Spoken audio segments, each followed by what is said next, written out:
Yeah, get it on. Got to get it on. The choice we're going to get it on. Yeah, Mayhem in studio is going to do some news. I got lots of stuff to talk about.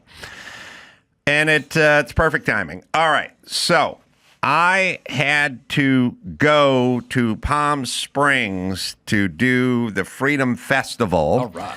And the plan was I was going to leave here at about 1 in the afternoon, and Mike August and I were going to drive my electric vehicle there, which is an Audi, which is all electrical or all electric, and fully charged, has a range of the range says 236. So I said to Mike, I said, well, we'll go down there. We'll see how we're feeling, and we'll probably charge it up there, even though technically it's 100 miles. And that would be there and back would be 200 miles, which leaves me with 36. But that is not how electric cars work. Now, I don't really understand it because it's a pretty heavily regulated industry. Like, they have CAFE ratings for cars. Your fleet has to average 22 miles per gallon if it's an internal combustion car. So you might sell a lot of trucks that get 10 miles a gallon, but you need some mini vehicles that get 50 miles a gallon to offset it. So you average at 22. But, you know, back in the day, they do, this car gets 18 miles an hour, 18 miles per gallon in the city, and then 27 on the highway or whatever. And it was all regulated. You couldn't make up your own numbers. Evidently, with electric cars, you just make up your own numbers because we got in this car, and Mike and I, it's 236. So these are the numbers you have to remember. We leave here, it's 236. We pull into the hotel in Palm Springs, and there's 146 left on the range. So it's 100 miles away.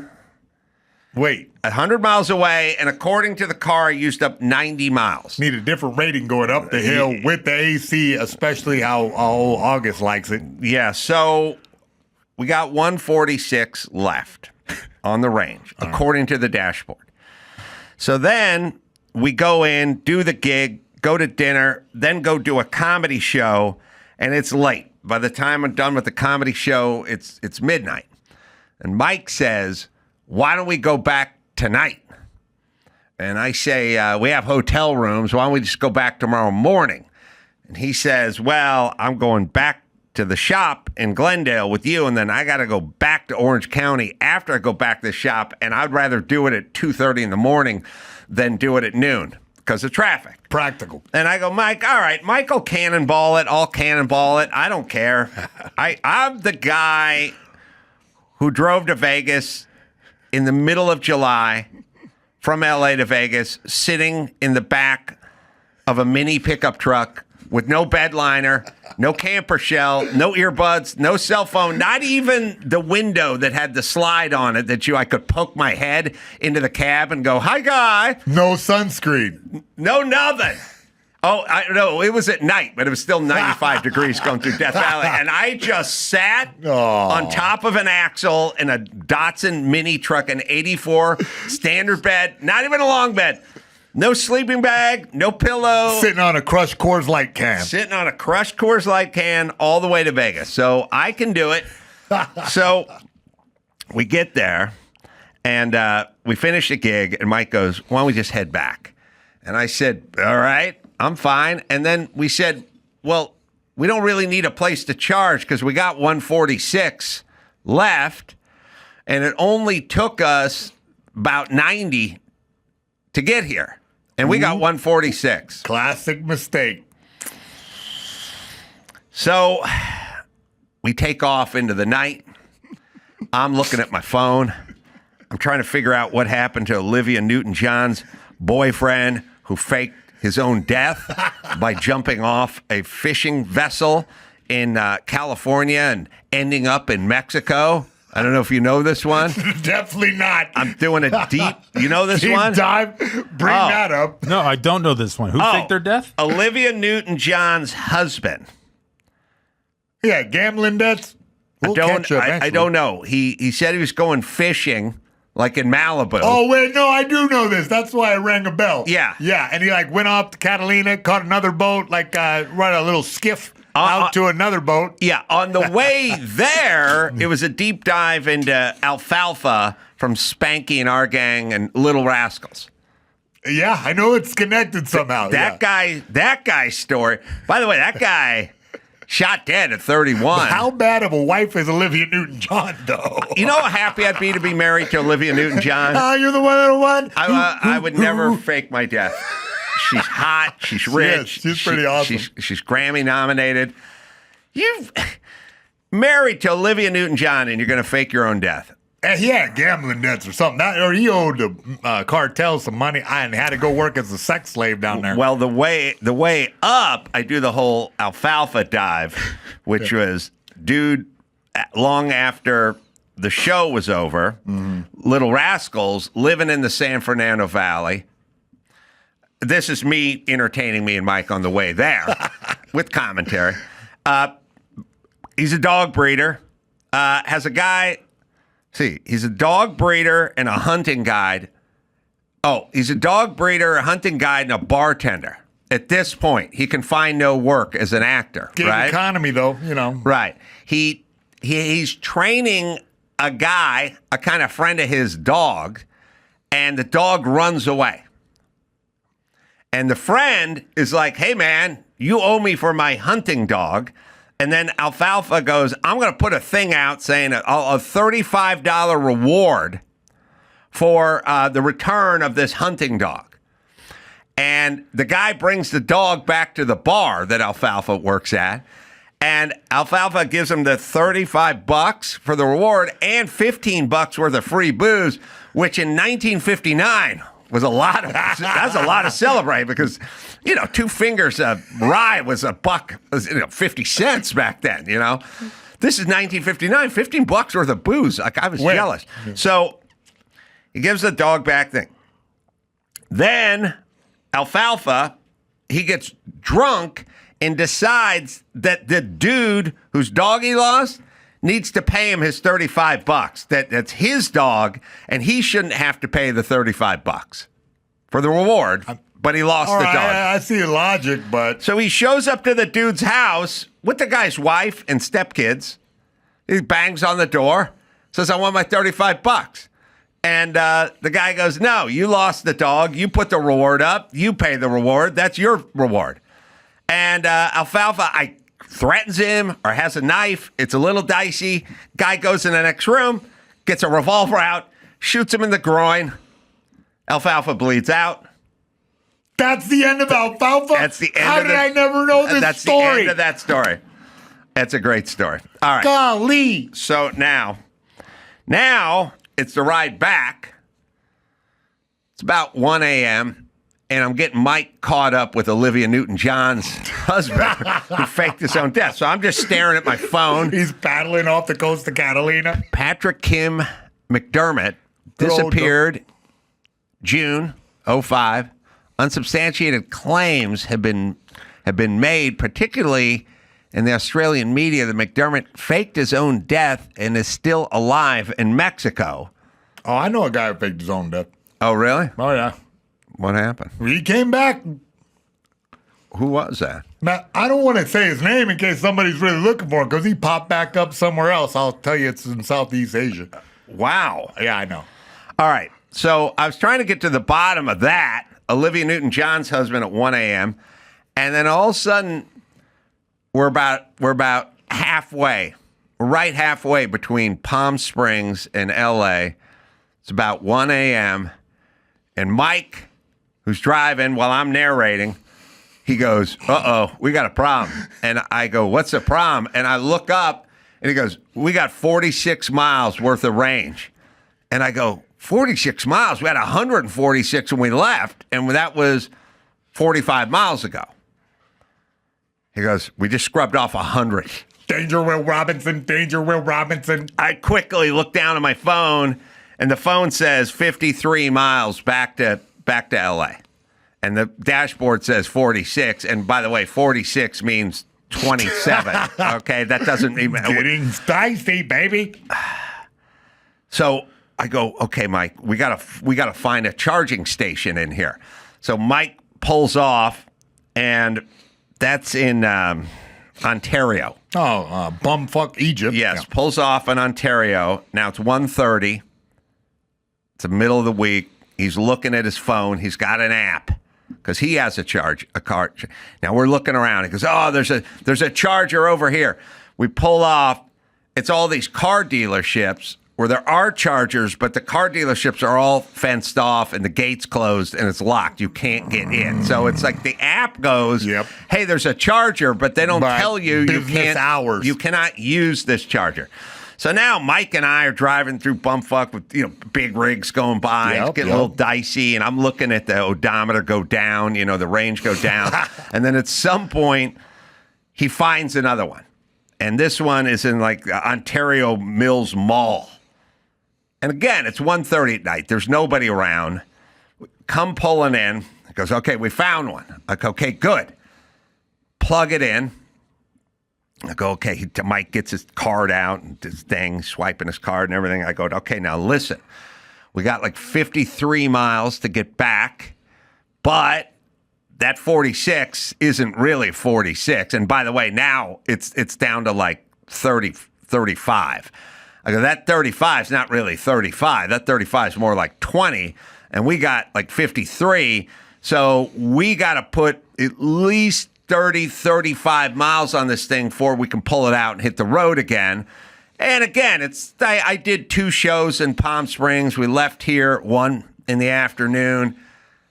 I'm tired. And I go, we'll just charge it up. We'll just get it to the minimum. We'll just put like 40 miles on it. We'll take off. We'll get back to L.A.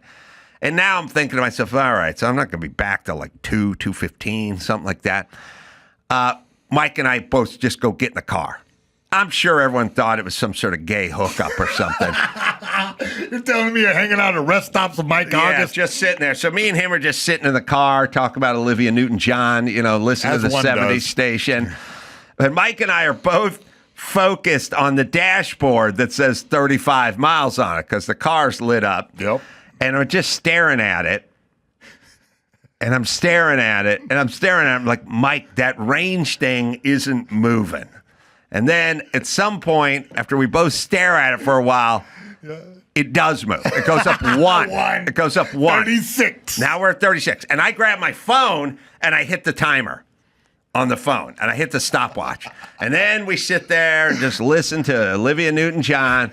And I'm looking at my phone. It's like 3 minutes, 4 minutes, 5.5 minutes. Ting, goes up 1 more. Now we're 37. And I go, okay, Mike, hold on. I've done the rough.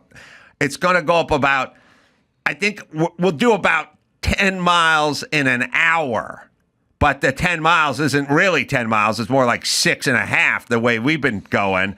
So, according to my calculation, we're going to sit in this parking lot for 5 hours. Well, maybe if you stopped using the car watching Grease the musical over and over again, you guys would get out of there quicker. I thought about turning my seat cooler off momentarily, but I realized this is chump change. We needed big Doge style mileage here, not the little parsley around the plate of life. And I'm sitting there, so Mike and I are both just sitting there staring at this thing. It's like it's 1:45 in the morning. We're in Ontario. There's nobody around. I'm tired of shit. I did 2 shows in Palm Springs, and I'm staring at this thing, and 8 minutes later, 1 more. Oh. So I go, Mike, this is not going to work. We're on the slow boat here. We got to get the fast charger. We got to get the supercharger. Right? Yeah. He goes, okay, all right. Starts looking at his phone again. He goes, I think there's a supercharger one that's on the other side of the mall over here. It's the middle of the night. So Mike and I are fishing through the Ontario parking lot mall.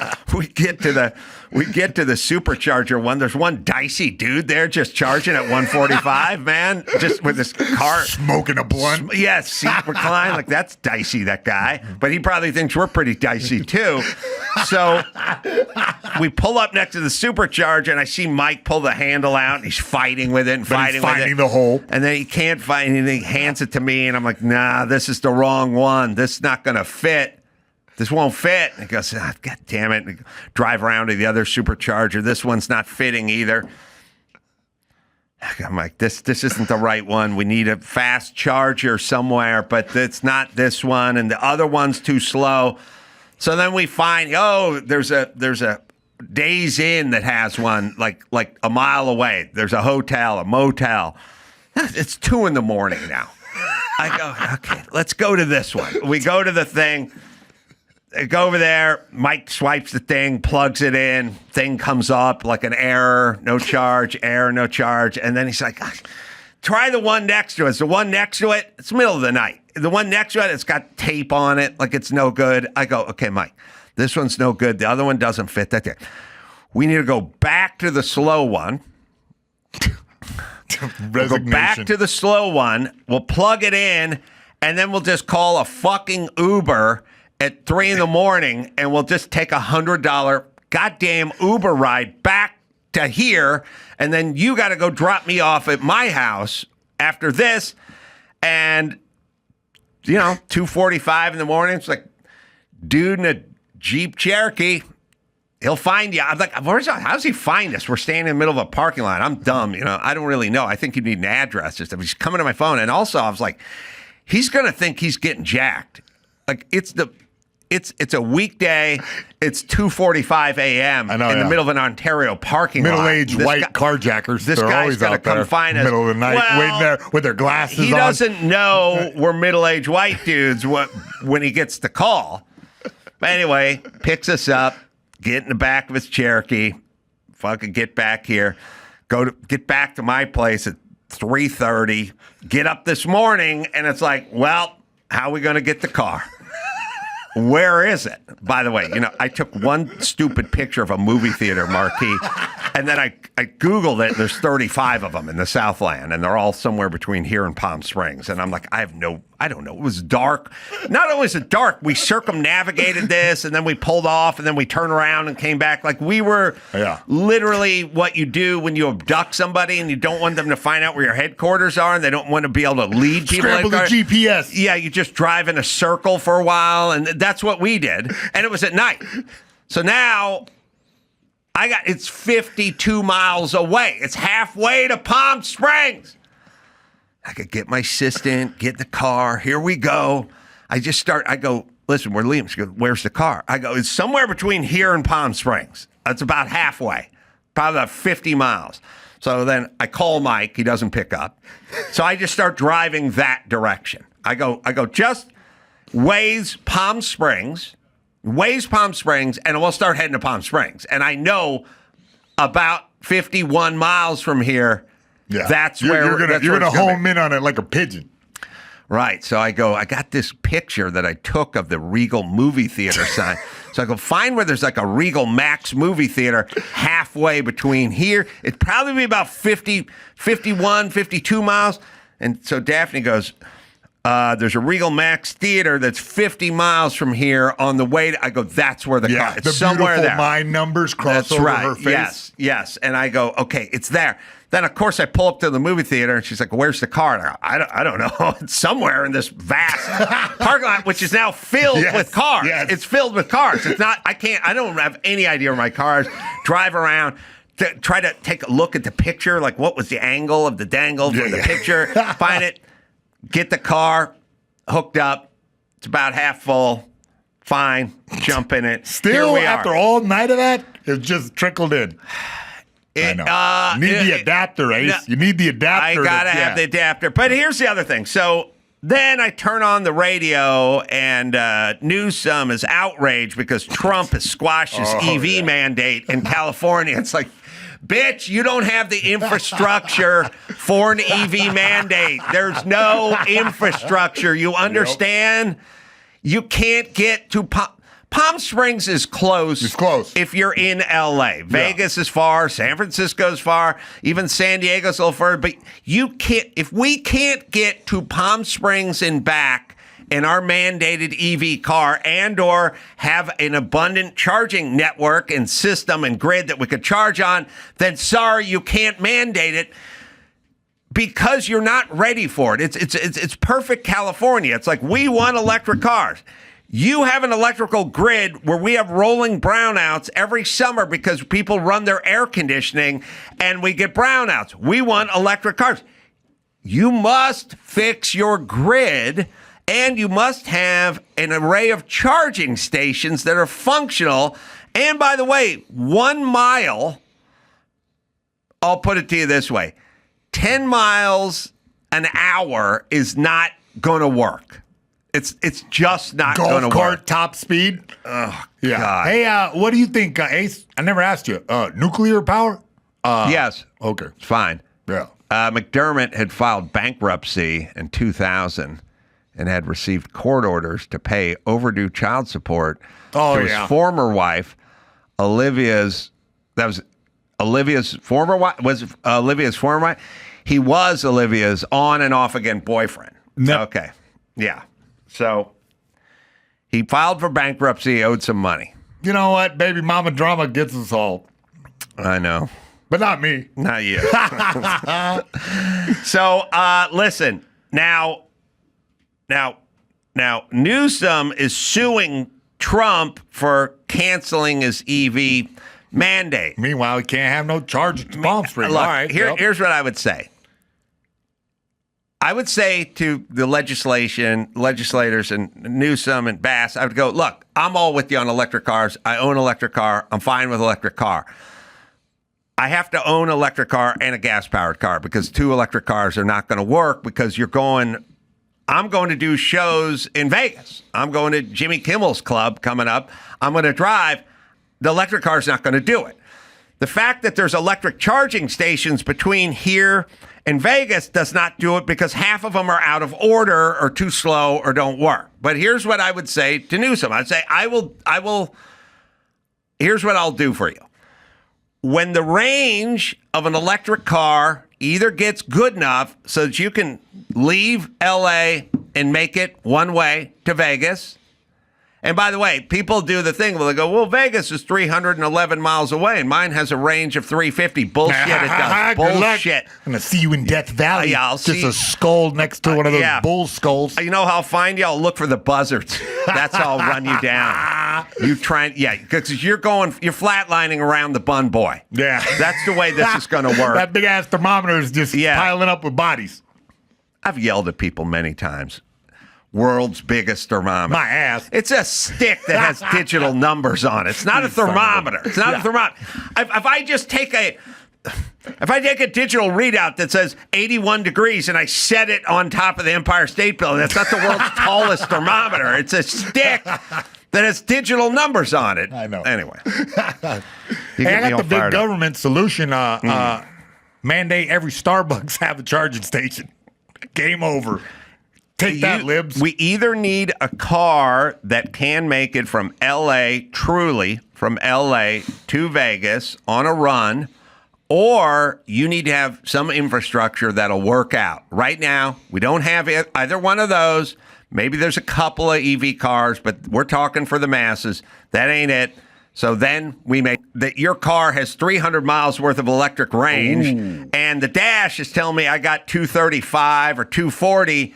I should be able to get that in that vehicle. I shouldn't get dramatically less. Now, I'm not going to quibble if Mike and I got, it said 236 and we only got 222 or something like that. I'm not going to quibble over that. It whacked 100 miles off in the first 50 miles, and we were fucked in the middle of the night. So then Mike wanted to stay at the Days Inn. Man, he's seducing you, I think. I know. This is a slow seduction. You don't want to spend all that money on 2 rooms, do you? What do we need 2 beds for? Yeah, California Republicans are investigating the low carbon fuel standard update that will increase the cost of gas to 65 cents per gallon, 65 a gallon, which will get us over $6 a gallon, impacting not just California, but the parts of Nevada, Arizona, blah, blah, blah. The people that are impacted the most, the people that can't afford electric cars are poor people, Democrats, and the people that can't afford $6 a gallon gas are poor people, Democrats. So please focus on them when you're driving gas up and forcing people into cars they can't afford. All right. Also, a clip that I saw, which was a woman named Felicia, and she was speaking, I guess, in front of Congress, and she was, I don't know who put this up. What? I'll think of it. We'll find out who put it up. Anyway, she's there to talk about SNAP. She needs free food because she needs it. Now, this lady, Amy Klobuchar. Yes. Okay. This lady on the screen. Okay. What would you say that this woman is morbidly obese? I mean, look, man, I'm not a doctor. Okay, but in terms of BMI, right? But listen, I'm not here in terms to of judge. BMI. If you're damn, Snap did her wrong. All she bought was Hostess. If you're a woman who is 5'5" and you're 5 foot wide and you're 285, you are morbidly obese. You're gonna have some problems, definitely in your ankles. In terms of BMI is scary. Like, I'm 6'2", I'm supposed to be 180 pounds, I'm 200 pounds, and you go look it up, I'm like almost morbidly obese. We're all supposed to be lean, mean fighting machines. Right. Okay. So Amy Klobuchar, if you're looking for a candidate to make a case for free food, maybe leave the fat ass in the parking lot. Why don't you go get like someone from Sudan? And then unleash a box of flies on their head, and they'll just sit in there swatting flies when I can see their, see every vein in their neck. But getting a fat chick to talk about free food is a kind of a weird portrait to pay. I'm just saying, Amy Klobuchar, everything's optics. Maybe this isn't your best candidate, but here she goes. She's going to tell us she's 45, morbidly obese, and she's going to tell us why she needs SNAP. I am a single mom of 4 who are ages 21, 17, 12, and 11. I would like to tell you my story on how SNAP benefits.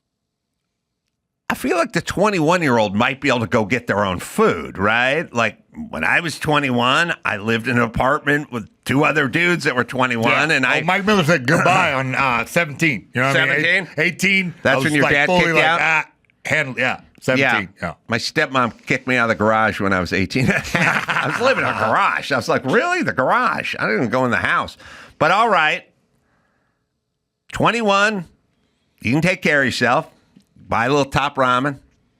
17, you can get a job. But all right, she needs it. Here we go. On how SNAP benefit has helped me. Sorry. She's becoming emotional over free food. Go ahead. You're doing good. Well,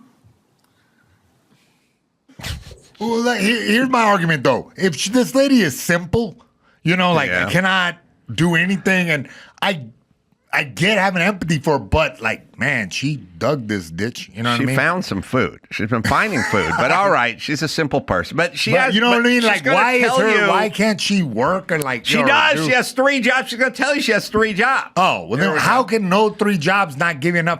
I mean, that's a lot of babies, and that's a lot of women. She has 3 jobs and 4 chins. All right, here we go. When I had my oldest daughter 21 years ago, I was working 3 jobs. 1 job alone, I had to pay childcare. Another one to pay food, which wasn't enough. It wasn't enough. You have a job and it's not enough. All right, listen to me, everyone. Look, you can't go to the steakhouse in Palm Springs with me in August and do what we did, but you can go to the supermarket, you can buy a dozen eggs, you can buy beans, you can buy rice, you can buy a nice big chub pack of ground beef, and you can go home and make an onion and a bell pepper and go home and make some shit.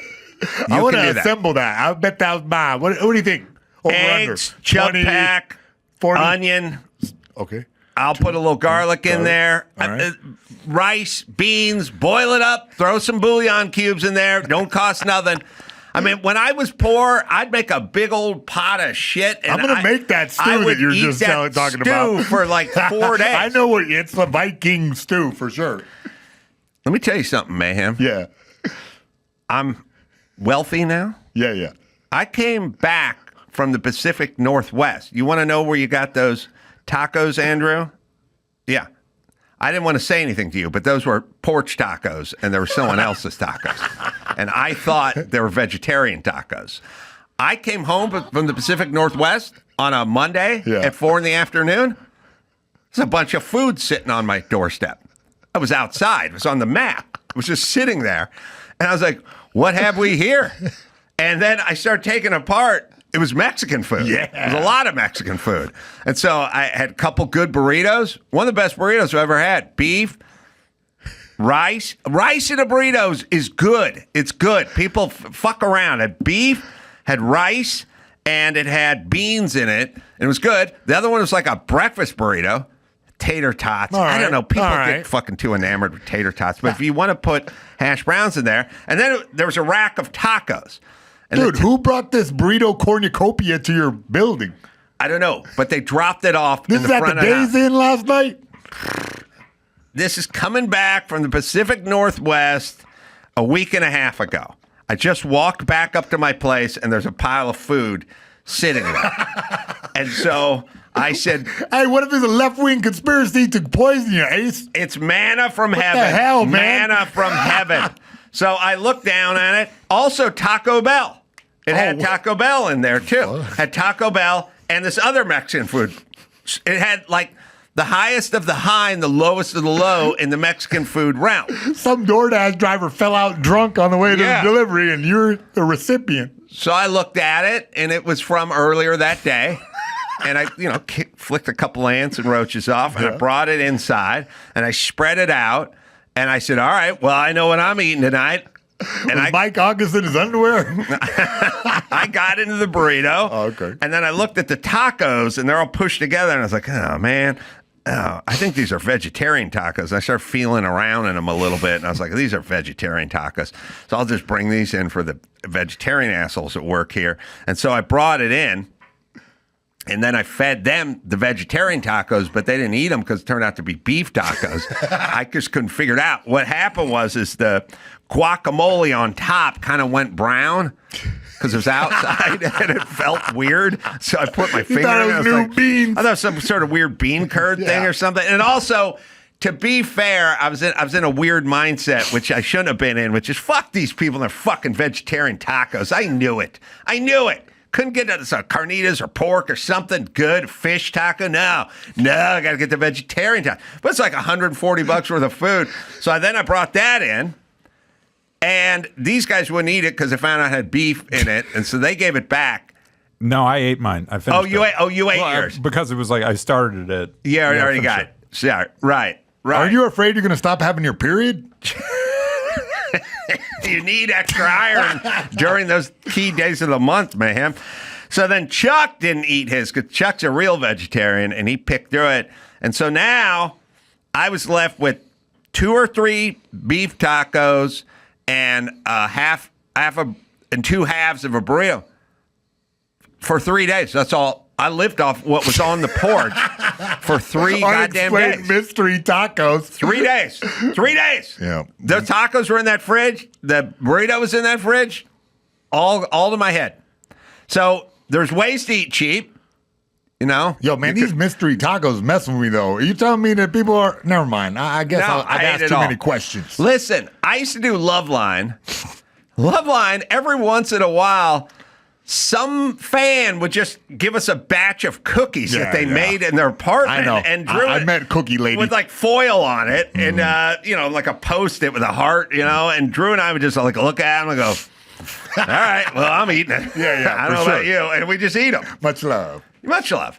So, all right, sorry. So she's got a 21-year-old who's got to eat. She's got a 17-year-old who's got to eat. She's got a couple of youngins.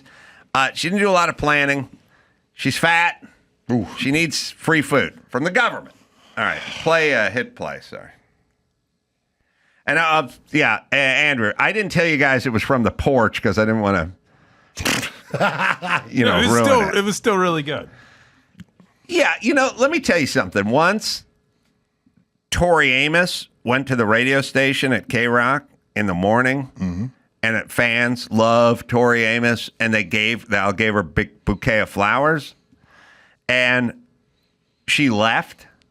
She just left the flowers behind. I was just working there doing odd jobs in the morning for free, And I was like, oh, I'm going to take Tori Amos's flowers. I'm going to give them to my girlfriend, Cynthia. And so I took Tori Amos's flowers, but I knew Cynthia was a huge fan of Tori Amos. She loved Tori Amos. So I gave her the flowers. I said, there's your flowers. She's like, oh, my goodness. Wow, just on a weekday, huh? For no reason. I'll get you some flowers. And she's, wow, that's so sweet of you. And I go, and guess whose flowers those were? Tori Amos. And she's pushing it back at me. She goes, get the fuck out of here. And that's when I learned my lesson, Andrew, about telling people about Mexican food that was on a porch. I'm not going to have another Tori Amos situation, this time with tacos. Now, you know who sent it? Olivia Newton-John's ex-husband. That's right. From south of the border. All right, sorry. All right, let's hear what the Snap lady has to say. Felicia. When I had my oldest daughter 21 years ago, I was working 3 jobs. One job alone, I had to pay childcare. Another one to pay food, and which wasn't enough, and one to pay the bills, and I still struggled a lot. Moving forward, I am now working a full-time job as a bus monitor, and I'm a driver who transports students to specialized schools in Kansas City. As an employee of the school district, I only get paid once a month. By the time I get my bills paid, I have nothing left to pay for food and other basic needs. If it wasn't for SNAP benefits, I wouldn't be able to feed my children nor myself. I work, pay my bills, all right, and real now, bad listen, optics, I feel bad for everybody, but it's listen, hard life. Everyone's got to get their shit together. I'm sorry. You got a 21-year-old. The 21-year-old needs a job. For sure. 17-year-old needs a job. Yep. So you can take 2 people. They can go get jobs. They can take some of that money and put it toward food, put it toward rent, put it whatever. And yes, you get paid once a month. I get paid once a month. Got to work. But you got a budget. That's how you have to do. You get paid every day. You get paid every 2 weeks. You get paid once a week. You get paid once a month. You could get paid quarterly. You have to then use that and create a budget. Okay. And again, try to shed a few before you talk about I'll free subsidize food. her gym membership. I swear to God. I'm a positive coach. I don't care where you start from, but you can work your way down. It's a way to do it. I'll tell you what, I'm a skinny guy posing as, I'm cosplaying as skinny. In real life, I'll give huge.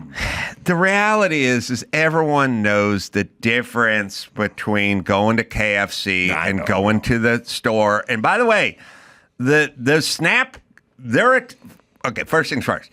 You should not be able to purchase junk food with SNAP. It's free. It's from the government. Yeah. Nobody says you cannot purchase a donut, but you cannot do it with someone else's money. Yeah, you can purchase beans and rice and meat. But and the whole eggs. populace is addicted to sugar, Ace. I know. Everybody's addicted to sugar and fats and carbohydrates and salty sweet. That people are stuck in this rut, and then they just give them a SNAP card to subsidize that for the big companies that are making the money. I get it. Yeah. And you're not being charitable to these people. Yeah, you're doing them a killing disservice. these people. Yeah. And so your plan is to give this fatso more free food and then to yell at Kennedy Jr. because he's saying you don't want to eat this. That's not the right approach to this problem. And by the way, we'll then pay for her knee replacement and her diabetes and all drugs. and all. That's the other money maker. She'll be on the insulin, and we'll pay for all that too. You understand? Yeah. It's literally she's a cow. So let's be realistic. And Amy Klobuchar, you need to fix her. Not have her cry. That's the lady that looks like Kristen Wiig, right? Or one of the SNL cast was like, she's a dope. Okay. She's a dope. Right. I'll tell you why. There's a clip in there. If you want to know what a dope Amy Klobuchar is, there's a clip in there with Rob Reiner and her. And Rob Reiner, who I like, comes across like a retarded clown. And so does she, because Bill Maher is on the show and she's going, ooh, BMI for male 62 between the ages over 60, 194 to 210. Yeah. Sweet. Pass the porch tacos, bro. I'm going to celebrate. Now, Andrew, I was never going to tell you those were from the porch, but I figured you could handle it. Hot ass limes. That's totally fine. I used to work at a restaurant, so I would eat leftovers all the time.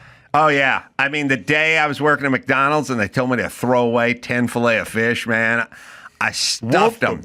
No. I wolfed two. I wolfed two down the dumpster, and then I hid the other two in the arms of the, the hollowed out square inside of the dumpster. I shoved 5 of them in there. Solid hiding spot. I was like, I'll be back for you. Right? I'm coming back for you. Did you nestle little wrappers over top By the way, they were only being thrown out because they'd already sat too long indoors. Now I'm going to put them outdoors for another 5 hours and then go get them and eat them in the parking lot.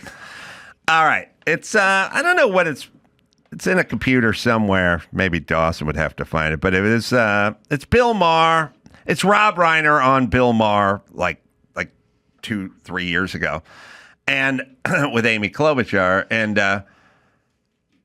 Bill Maher, who's sort of intellectually honest, just goes, oh well, if you read according to the New York Times, Hunter Biden didn't have a laptop, but and they're both like blissfully unaware of it, and then Amy Klobuchar tells us her dad used to be a news guy. She's an idiot. And we'll see if we can find it. But other things to talk about. I don't know where you're at. You watch ESPN? Yeah, Mayhem? sometimes. I catch mostly during the fights, I'm not so much on there every day, but what's up? Well, they do this thing. I've yelled about it before. I don't really get it, but I don't like it. Okay. I normally don't catch the sporting events of the day because I'm blowing Mike August in a parking lot in Ontario. I don't got time for this That's what shit. you're supercharging. Yeah. But, to be fair, I'm like, this car's taking forever to charge. Yeah. And Mike's like, well, it would get it to charge faster. And I was like, what? And he's like, you suck my dick. And I was like, really? He said, oh, absolutely. No, I said, I don't know how these electric cars work. He said, oh, I do. So that's on me for just being gullible. But I come home at the end of a long day, and I turn on ESPN. Yeah, that's a nice and I relaxing thing go, to do. how are we doing in the NBA playoffs? What's going on here? And I am looking forward to seeing a nice highlight reel of these two teams going back and forth. And sometimes it gets to, and now with 5 seconds left, they're down by 2. They inbounded at half court. He takes a 3-pointer. Okay, it's all good. I'm watching it like I'm watching the game. Except for at the beginning of the reel, they tell me who won. They go, Thunder goes on to another victory. Now hear the highlights. What a slap and I in the don't face. want the UFC will go, here's who won the fight. Now let's watch the highlights. And I'm like, why? Okay, why do you have highlights? Why do you try to build tension in a highlight? Why are you showing me the 3-pointer that's launched with the clock running out or whatever? You're trying to edit this and build and then the Thunder came back. No, it's and then keep live sports the pull that they have. Why? Because it's ESPN. Are you telling me the outcome at the top before because the you won't watch reel. it live next time? You'll be like, oh, I'll just find out what happens on ESPN. Is that what it is? Hell yeah, it's got to be, Ace. I mean, think about it. Evil. If I tell you the result of the fight at the top of the broadcast and then show you highlights, you're like, "Oh man, I got to go next time to see that fight, to see the fight live. I got to go watch it." It's calculated. Okay, I think so. I'm ready to believe you. I don't know. Jewish people came up with it, didn't they? Oh, the Jews! Don't get me started. All right, we have the Klobuchar over there with Bill Maher. That's funny. Rob Reiner sounds retarded. Yeah, I mean that's normal. That's all right. There we go. Anything is justified in preventing them from taking office. Is it? No. You know what's not justified? Using armed violence to try to kill people in the Capitol. That's not trying to kill people in the Capitol. Answer this question. What is was the it question? appropriate? The question is, Was was the it press- appropriate to bury the Hunter Biden? You're talking about the press doing that? He's saying that's what they did, and that is what they did. They buried the Hunter Biden story before the election because they were like, We can't risk having the election thrown to Trump. We'll tell them after the election. And we know for a fact that that's what they did? Of course. You don't but follow I mean, this. saying you know for a fact that that's what they did. I don't know what they did. I know, because you only watch MSNBC. No, that's not true. That's not true. Well, then you would know about this. I do know about that. Well, you're acting All right, pause it. You do? He does know or he doesn't know? And by the way, you know for a fact, yes, we know that there was a story involving a laptop that was buried intentionally so their guy could win. That's what happened, Rob. You know that? I don't know that. I like it when people don't know that. You put blinders on and to look around that part of reality. You know that 3 times 5 is 15? I don't know that. I don't know.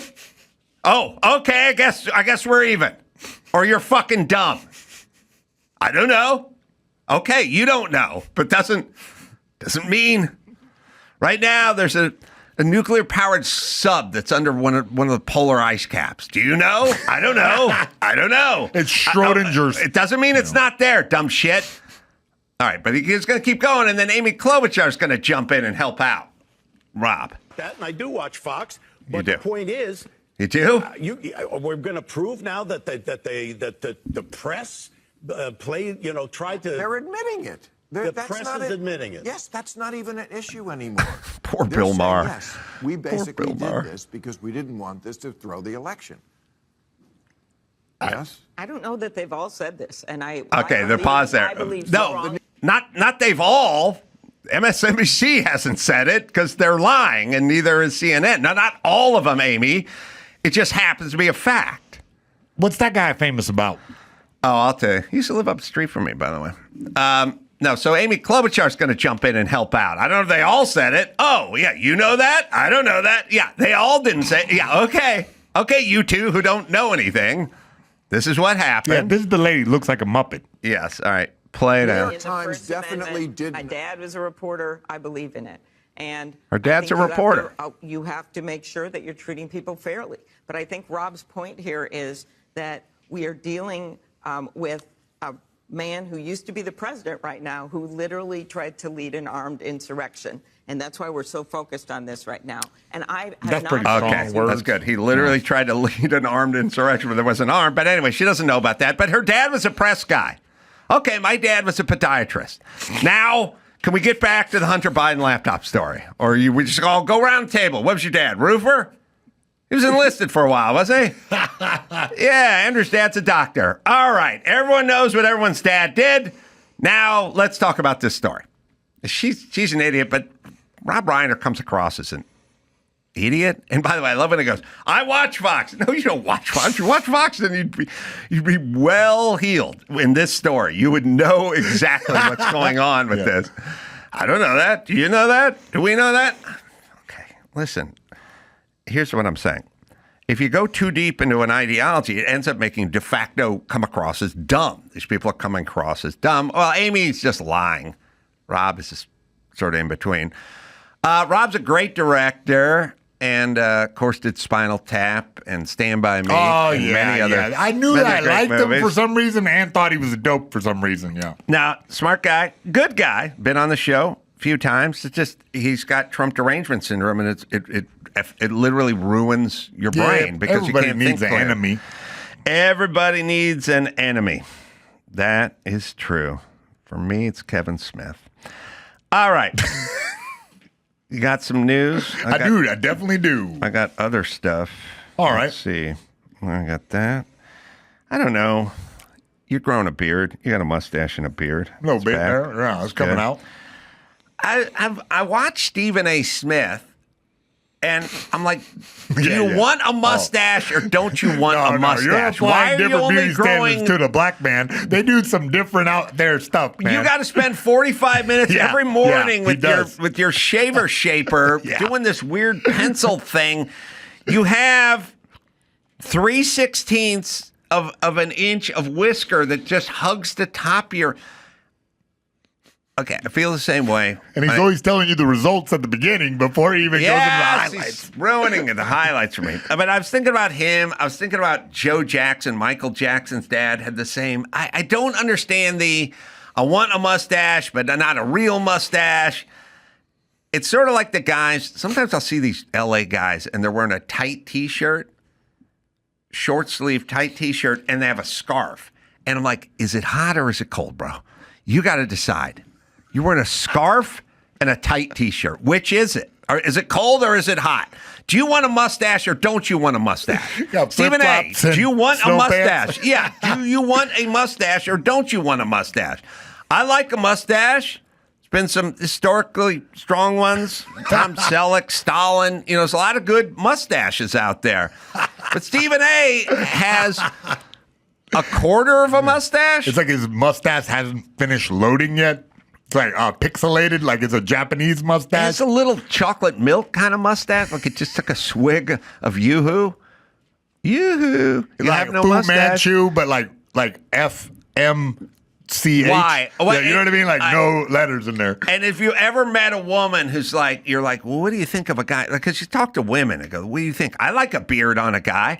And someone go, I like a mustache. Or they go, I like a clean shaven guy. Have you ever heard a woman go, I like a mustache, but only like a quarter of a mustache. I want a full mustache. Pixelated mustache. I don't want Yosemite Sam. I want like Hitler or Stephen A. Like I want parts of a mustache. Michael Jordan and going through his Hitler phase. Haynes. Official underpants of Adolf Hitler.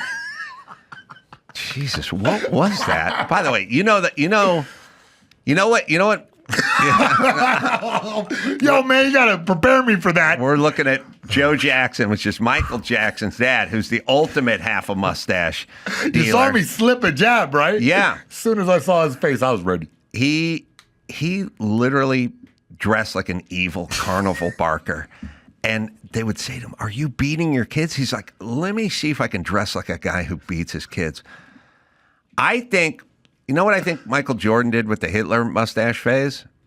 I think he said to one of his buddies, he goes, I'm the most beloved, popular character in America right now. I'm talking sports. I beat them all. You think George Clooney or the president? Fuck that. Michael Jordan. People'd rather have dinner with me than anybody.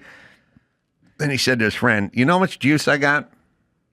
I'm going to grow a Hitler mustache, and I'm going to dare somebody from corporate America, Haynes, or anybody to tell me to shave it off.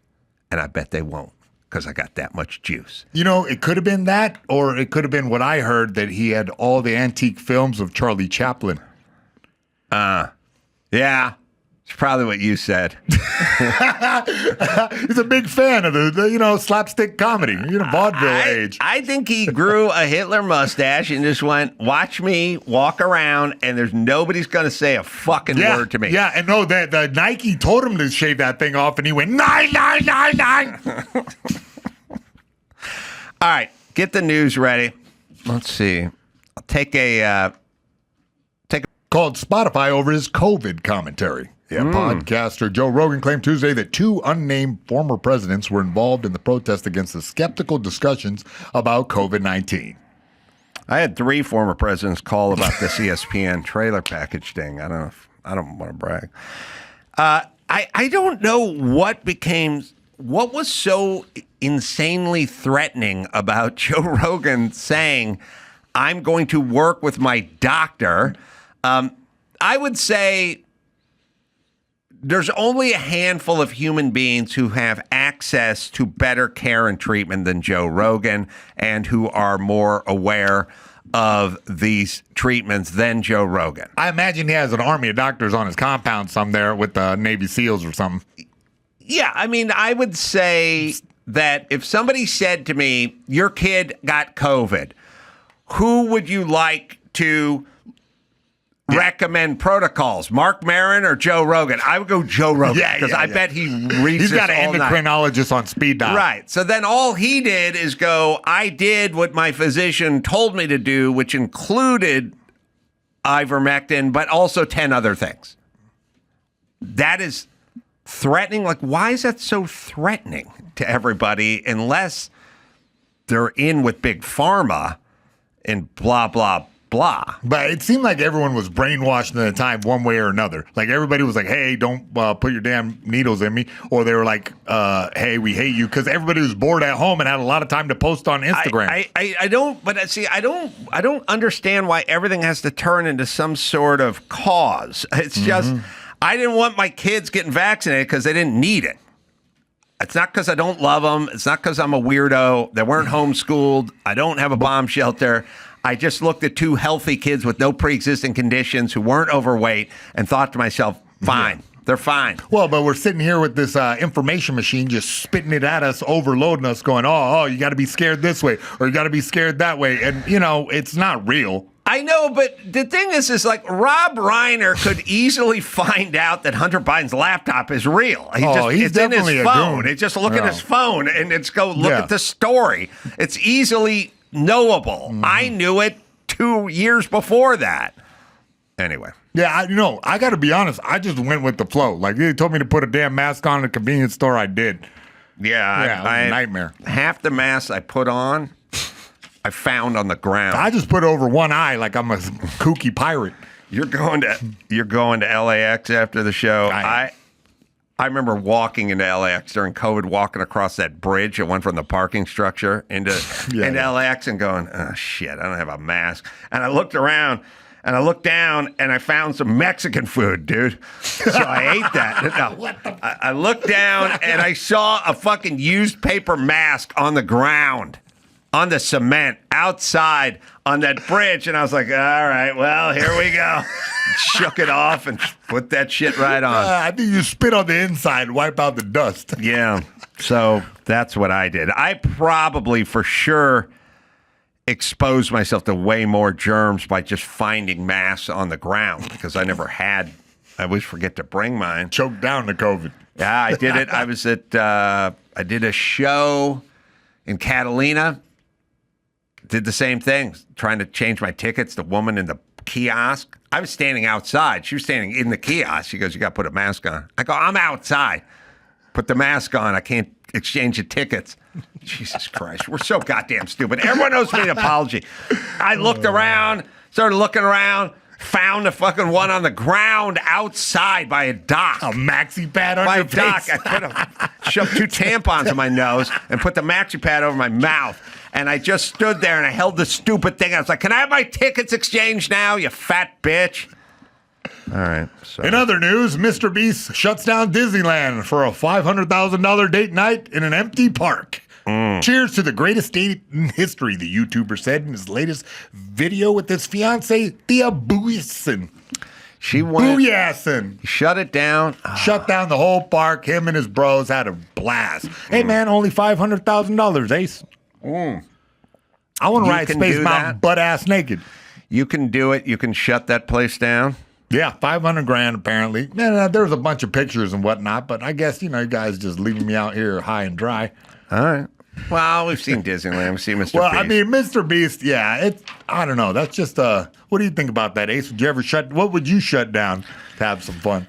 And would you take this chick on a date for $500,000? It would cost that much? Man, she looks pretty basic lady. I took a date to Disneyland once from North Hollywood, got my dad's VW Rabbit that I borrowed in high school. I was going to try to impress this chick.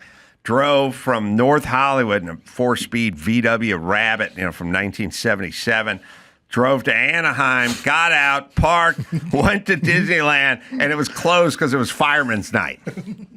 You didn't have the internet. I just walked. I was like, all right, turn around, went home. Wait, firemen? The same firemen that dissed you and wouldn't let you because of affirmative action? Probably out celebrating another victory. A bunch of black firemen going to Disneyland? Yep. Laughing at you eating popcorn with mouse ears? Yeah.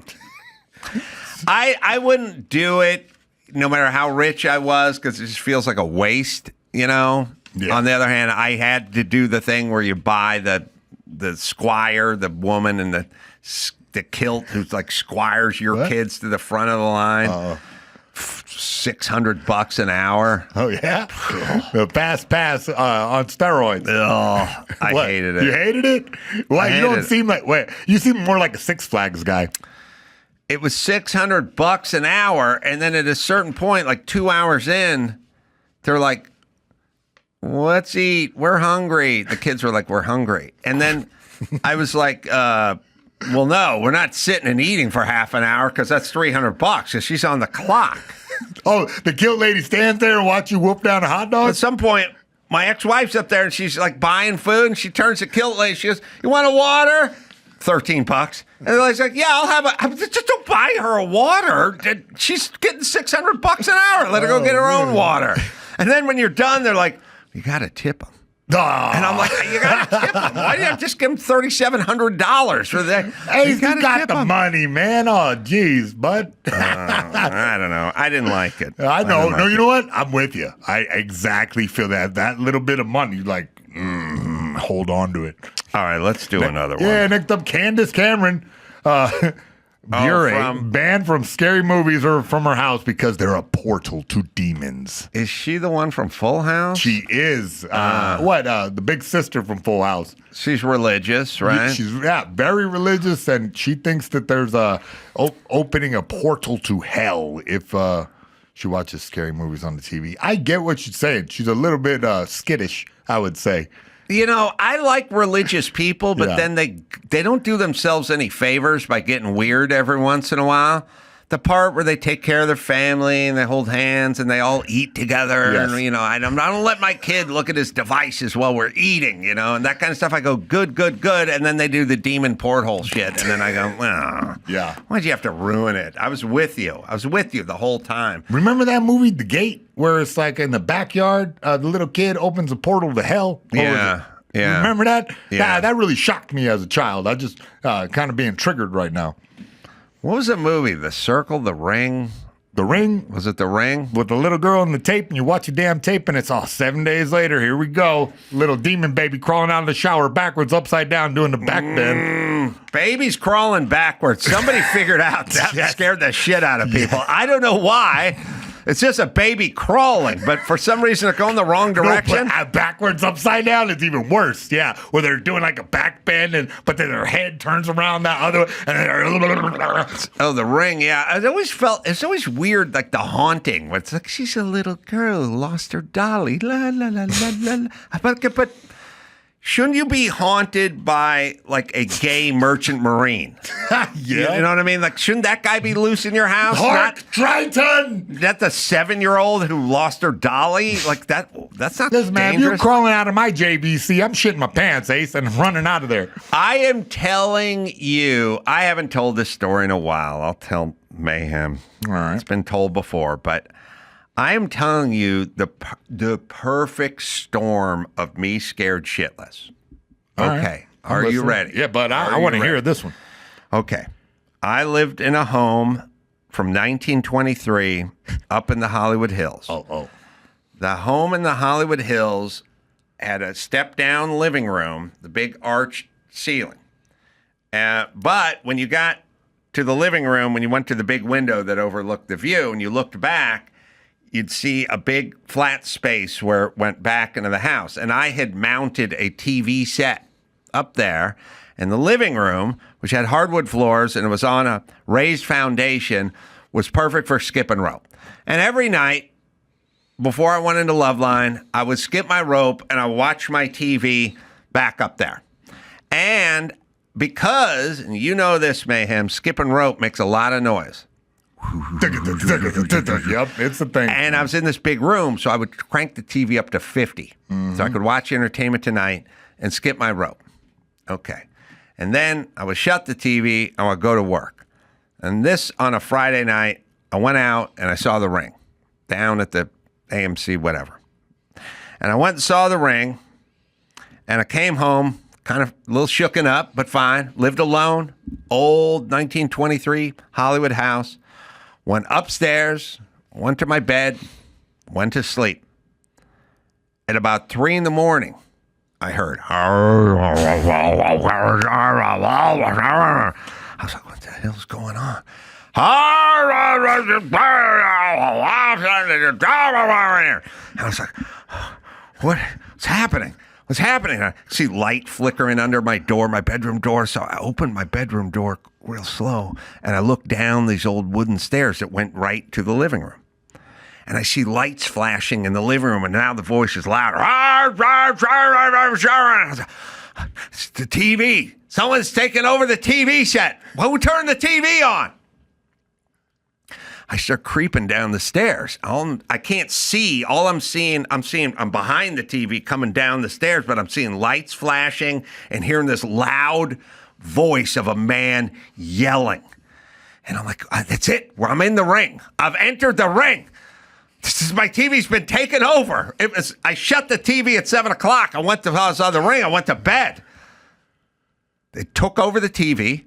It turned on the TV. And now I have the demon voice in the TV set, and it's louder and shit. I come creeping down the stairs. I get to the bottom. It's flashing. I'm looking at it like, I got to go in and look back up at the set, but I don't want to get sucked into the TV set. Oh, like the baby on Poltergeist. The Poltergeist, yeah. Or Geist. All right. Well, what am I going to do? I don't know what to do. I can't go back to bed. It's going to be weird if I call the cops, the TV.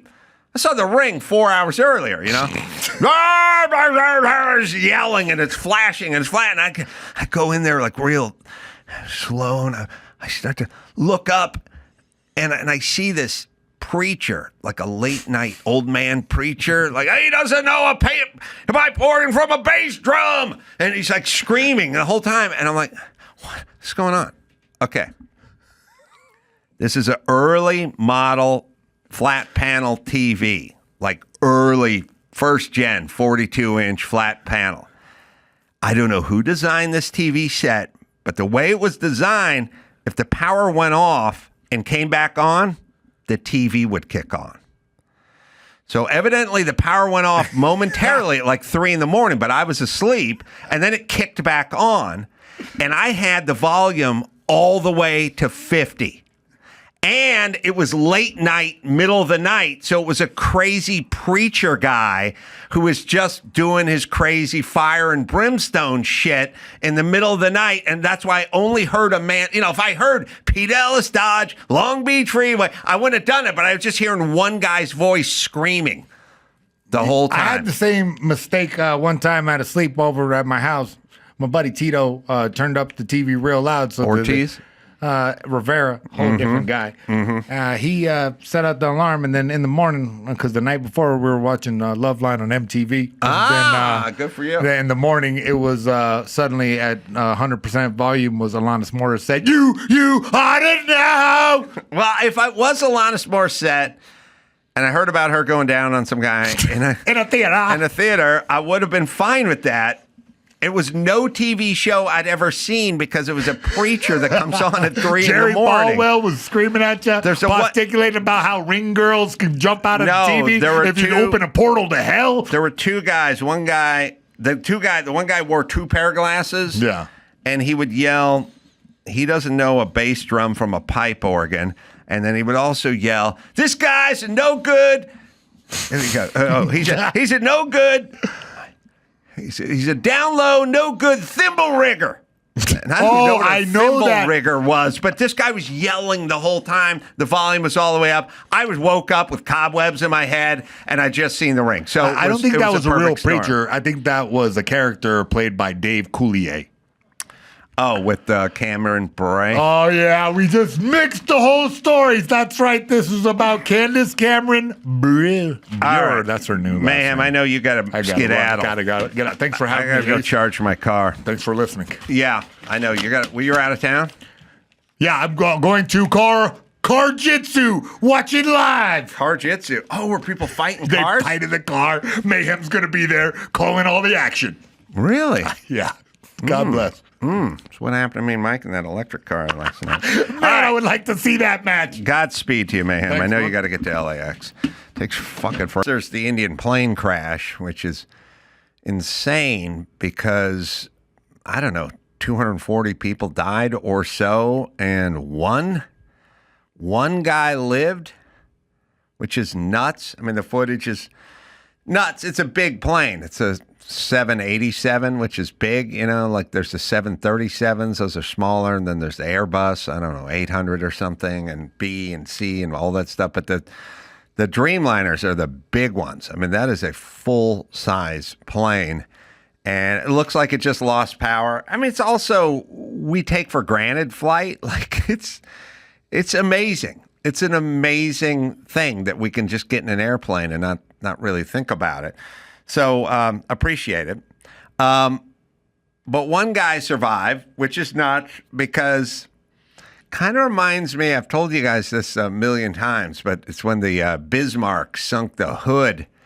The Hood was a naval vessel from England, and the Bismarck was German, and the Hood got sunk. And it always stuck with me because I'll screw it up a little, but there are like 1,800 souls on the Hood, which was I don't know if it was a battleship. I think it was a battleship. Or just, it was a battleship probably. And they went into the water, and I think 2 or 3 guys came out of the water, which is, it's just an insane thing, those kind of odds. So one guy is left out of all these souls and walked away from it. Now, I don't know what you're into. I don't know if you're into the karma or the great magnet or Jesus Christ, but I would keep an eye on this guy because there's something going on. I mean, he's either want to take him to the track or he's going to end up being a pedophile. Like there's something with this guy. Could you imagine if this guy, like, let's just say 11 years from now, just got drunk, got behind the wheel of his car and ran your kid over? How cosmically would you square that? You know, the guy who killed John Lennon, he tried to kill himself years earlier. I mean, that crazy? So the guy, he's living in Hawaii. He goes one day, just parks his car at dawn. At 5 a.m, he's going to sit in his car. He's going to watch the sunrise. He's going to take a garden hose from the tailpipe of his car and put it in there and die of carbon monoxide poisoning. And he passes out, and he's probably going to be dead in 10 minutes. And a surf fisherman shows up, sees the guys in the car, sees the pipe, pulls the pipe out, brings the guy back. Guy's nursed back to health. Then he moves to New York and assassinates John Lennon. So first off, can you picture if Yoko Ono met that guy, the surf fisherman? Like, thanks a lot, bro. Thank you. I mean, literally, John Lennon does not have to be dead. That guy was killing himself, and he was already dying, and somebody saved him. Mark David Chapman, by the way. All right. So the one guy in seat 11A is one guy. That's it. That's the guy who made it. When I first saw footage of the one guy, I thought it was a hoax. Like, I really did. And maybe it is still. I mean, I thought it was like one of those things where the person, is running the Boston Marathon and then cuts across the park and then dumps water on their face like they're all sweaty and then comes out like, oh, man, I just won the Boston Marathon and I'm doughy and white. But it could be a hoax. I don't know. It's a weird hoax. You'd have to be ready for it. I don't know what he was thinking. I mean, look, it's easily done because there's a manifest and he would be on it or not be on it. But either way, it's an incredible story. Also, the other story that I wanted to get into is a woman. The footage is making the rounds, so I think we should just show the black woman is going to work, and a soy boy and his gal pal are explaining to her why it's more important that they block traffic, I think, in New York than her get to work. She's, the guy's perfect. He looks like Pippi Longstocking. She's yelling. What about my kids? Look at this. That's what happens to my kids. But you can if you could just move out the way. You're not going to. How is this a peaceful protest if there's nothing peaceful? No, it's not. How do y'all as white people feel about stopping a black woman from going to work? Oh, no, not work. All right, pause it for a second. It's funny. But it's also funny that everyone has to in 2025 break everything down along racial lines? Like, how do you feel the white people stopping black people from going to work? His answer was great. I'm not looking at him. I think he's high. I think he's like rolling on something. This guy seems pretty high. There's a new breed of cat out there, like young dudes who don't really think about work, and work is kind of for suckers and makes you the man or something. And also, if you think about what they're doing, and this is the times we're living in, but this is the problem. Okay, you are protesting something. So what are the two things you're protesting? Or what are the main three? Let's say protests. What do we want? Like nobody, like I don't like paper straws, but I'm not going to take to the streets. And I can't get enough of my friends together to go take the day off work and march for me over the scourge that is paper straws. Or I don't like the fact that the Starbucks you have to use a code to go into the bathroom. Otherwise, you can't get in. But I'm not going to take to the streets. I do not like red left turn arrows. For instance, when the light is green, I should be able to just turn left when it's safe. But I'm not going to take to the streets and protest. So what are we protesting? What are the big protests? Well, there's the climate stuff, right? That's the existential threat. And your kids aren't going to know their kids because they're going to be dead by their 23rd birthday. So climate, if you think about it, let's just say here are the rules to the protest game. All right, we got two problems. We got climate, all right, and then we got Trump, who's Hitlerian and is going to end our democracy. So that's not paper straws. And that's not a code to the Starbucks bathroom. That's serious stuff, right? So, and let's just say we're all in.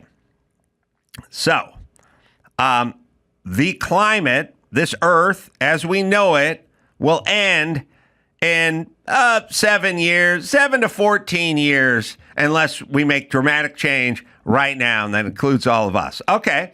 Well, I got kids and they just turned 19. So I'd like to have them see their 30th birthday. So that would be something to take to the streets for. And then the other is we have a 6'4", 250-pound red-haired Hitler who's going to take over and he's going to destroy our democracy. And he's going to round up people in unmarked vans. He's going to disappear them into parts unknown. Okay. Well, then that's a good reason to protest. Now, the crossroads we're at as a society is none of this shit is happening. But if you think it's happening, then you should protest. So now we got a situation here. We're at a crossroads, literally. We got a black chick who needs to get to work, and then we got the two people that are explaining that Trump is Hitlerian, and I guess he's mobilized ICE, and I'm guessing this is an ICE thing, and ICE is like the Gestapo, and they're showing up with masks over their face and unmarked vans, and they're disappearing people into countries that are, Central America, and they're putting them in cages in Central America. Now, if that in fact was happening, then that probably is more important than her getting to her job behind the counter at the Avis at the airport on time. Except for the rub is none of that's happening. That's the tricky part. Because it's sort of like saying, you see those videos where they scare the person, the wife goes up to the bedroom and the guy jumps out in the gorilla suit and she goes running down the stairs screaming. It's not happening. There's no gorilla in this person's house. It's the husband playing a joke. But are we to blame the woman who's running down the stairs screaming? Now, I would argue running down perpetual stairs that never end screaming, eventually it's on. When you get into year number 7 of her running from the gorilla screaming, At a certain point, that becomes Al Gore. Then you go, okay, maybe this shit isn't happening. Or if Trump, who was the Hitlerian guy who had his designs on socialism and destroying the country, being a strong-fisted, strong-armed dictator, well, considering he was the president already, none of this happened, then I would make the argument that, like the guy in the gorilla suit, it's time to stop running down the stairs of life screaming. But if, in fact, this is happening, then they are correct to keep the black chick from her job. That's what I'm saying. Is there more? I want to see more of that. But it's not happening, and they should know that. Go ahead. We'll see if we can carry on with that. And these people are having their children taken and their parents. What about my kids? I lose my job. Look at this. Then what happens to my kids? I can't help you. But you can if you could just move out the way. You're not going to. How is this a peaceful protest if there's nothing to do? No, it's not. How do y'all as white people feel about stopping a black woman from going to work? Oh, no, not work. That guy's high. So you don't care about stopping black people from going to work? Look at this line that you guys are causing. I'm not causing no problems. I'm not trying to. We're just trying to leave. Can't leave. All right, there's a way to deal with it, which is run them the fuck over, which I'm fine with. And I'll tell you, DeSantis and the Florida Sheriff, Wayne Ivey, who I've hung out with a little bit, is fine with it too, because, look, if you're in your car and an angry mob is surrounding you and they're blocking you and you're in danger, then fuck it, run them over. It's them or you. I think we'll play the DeSantis clip first. And we also have a policy that if you're driving on one of those streets and a mob comes and surrounds your vehicle and threatens you, you have a right to flee for your safety. And so if you drive off and you hit one of these people, that's their fault for impinging on you. You don't have to sit there and just be a sitting duck and let the mob grab you out of your car and drag you through the streets. You have a right to defend yourself in Florida. Yeah. Well, yeah, you should. I mean, be nice to hear that in every state. But, yeah, it's so weird, people's relationship with that stuff. You know, the cop car rammed the people. They were jumping on the hood of the cop car. Really? In this country, if a guy was dancing a jig and jumping up and down on the hood of a cruiser and the cruiser pulled forward and the guy fell off, half of this country would be angry at the cops. There's a way to avoid getting run over. Don't stand in front of cars that need to go. And especially, would you trust freaked out mom with her kid in the back seat? Just mama bear just sitting there with her little foot on the accelerator? You really want to stand in front of that crazy woman and menace her with their kid in the back and God knows what pharmaceuticals in her blood, or who knows what kind of day she's been having? Could be that time of the month. I'm just saying, I that's on you if you want to stand in front of that person and menace them. We have the sheriff too, who I enjoy. I love this guy. Listen, also idiots. You're blocking the street. You're stopping the poor black woman from going to work. You're not stopping Trump from getting to the Oval Office. You're spitting in the face of the beat cop who's 26, has nothing to do with this. He's getting the minimum, and he's just doing his job. You're not even affecting the people you want to affect. You're affecting, Maxine Waters is there yelling at the National Guard, average age 22 and 4 months. They're just dudes, probably making $800 a month. Just got pulled out of their bed and forced to go somewhere and sleep on the floor and eat shit on a shingle for breakfast. You guys abusing these guys. Now, look, that's not the same as me abusing a meter maid, because meter maids take that job. Nobody has to be a meter maid. And when you sign up to be a meter maid, you sign up to hand out chicken shit tickets and ruin people's day.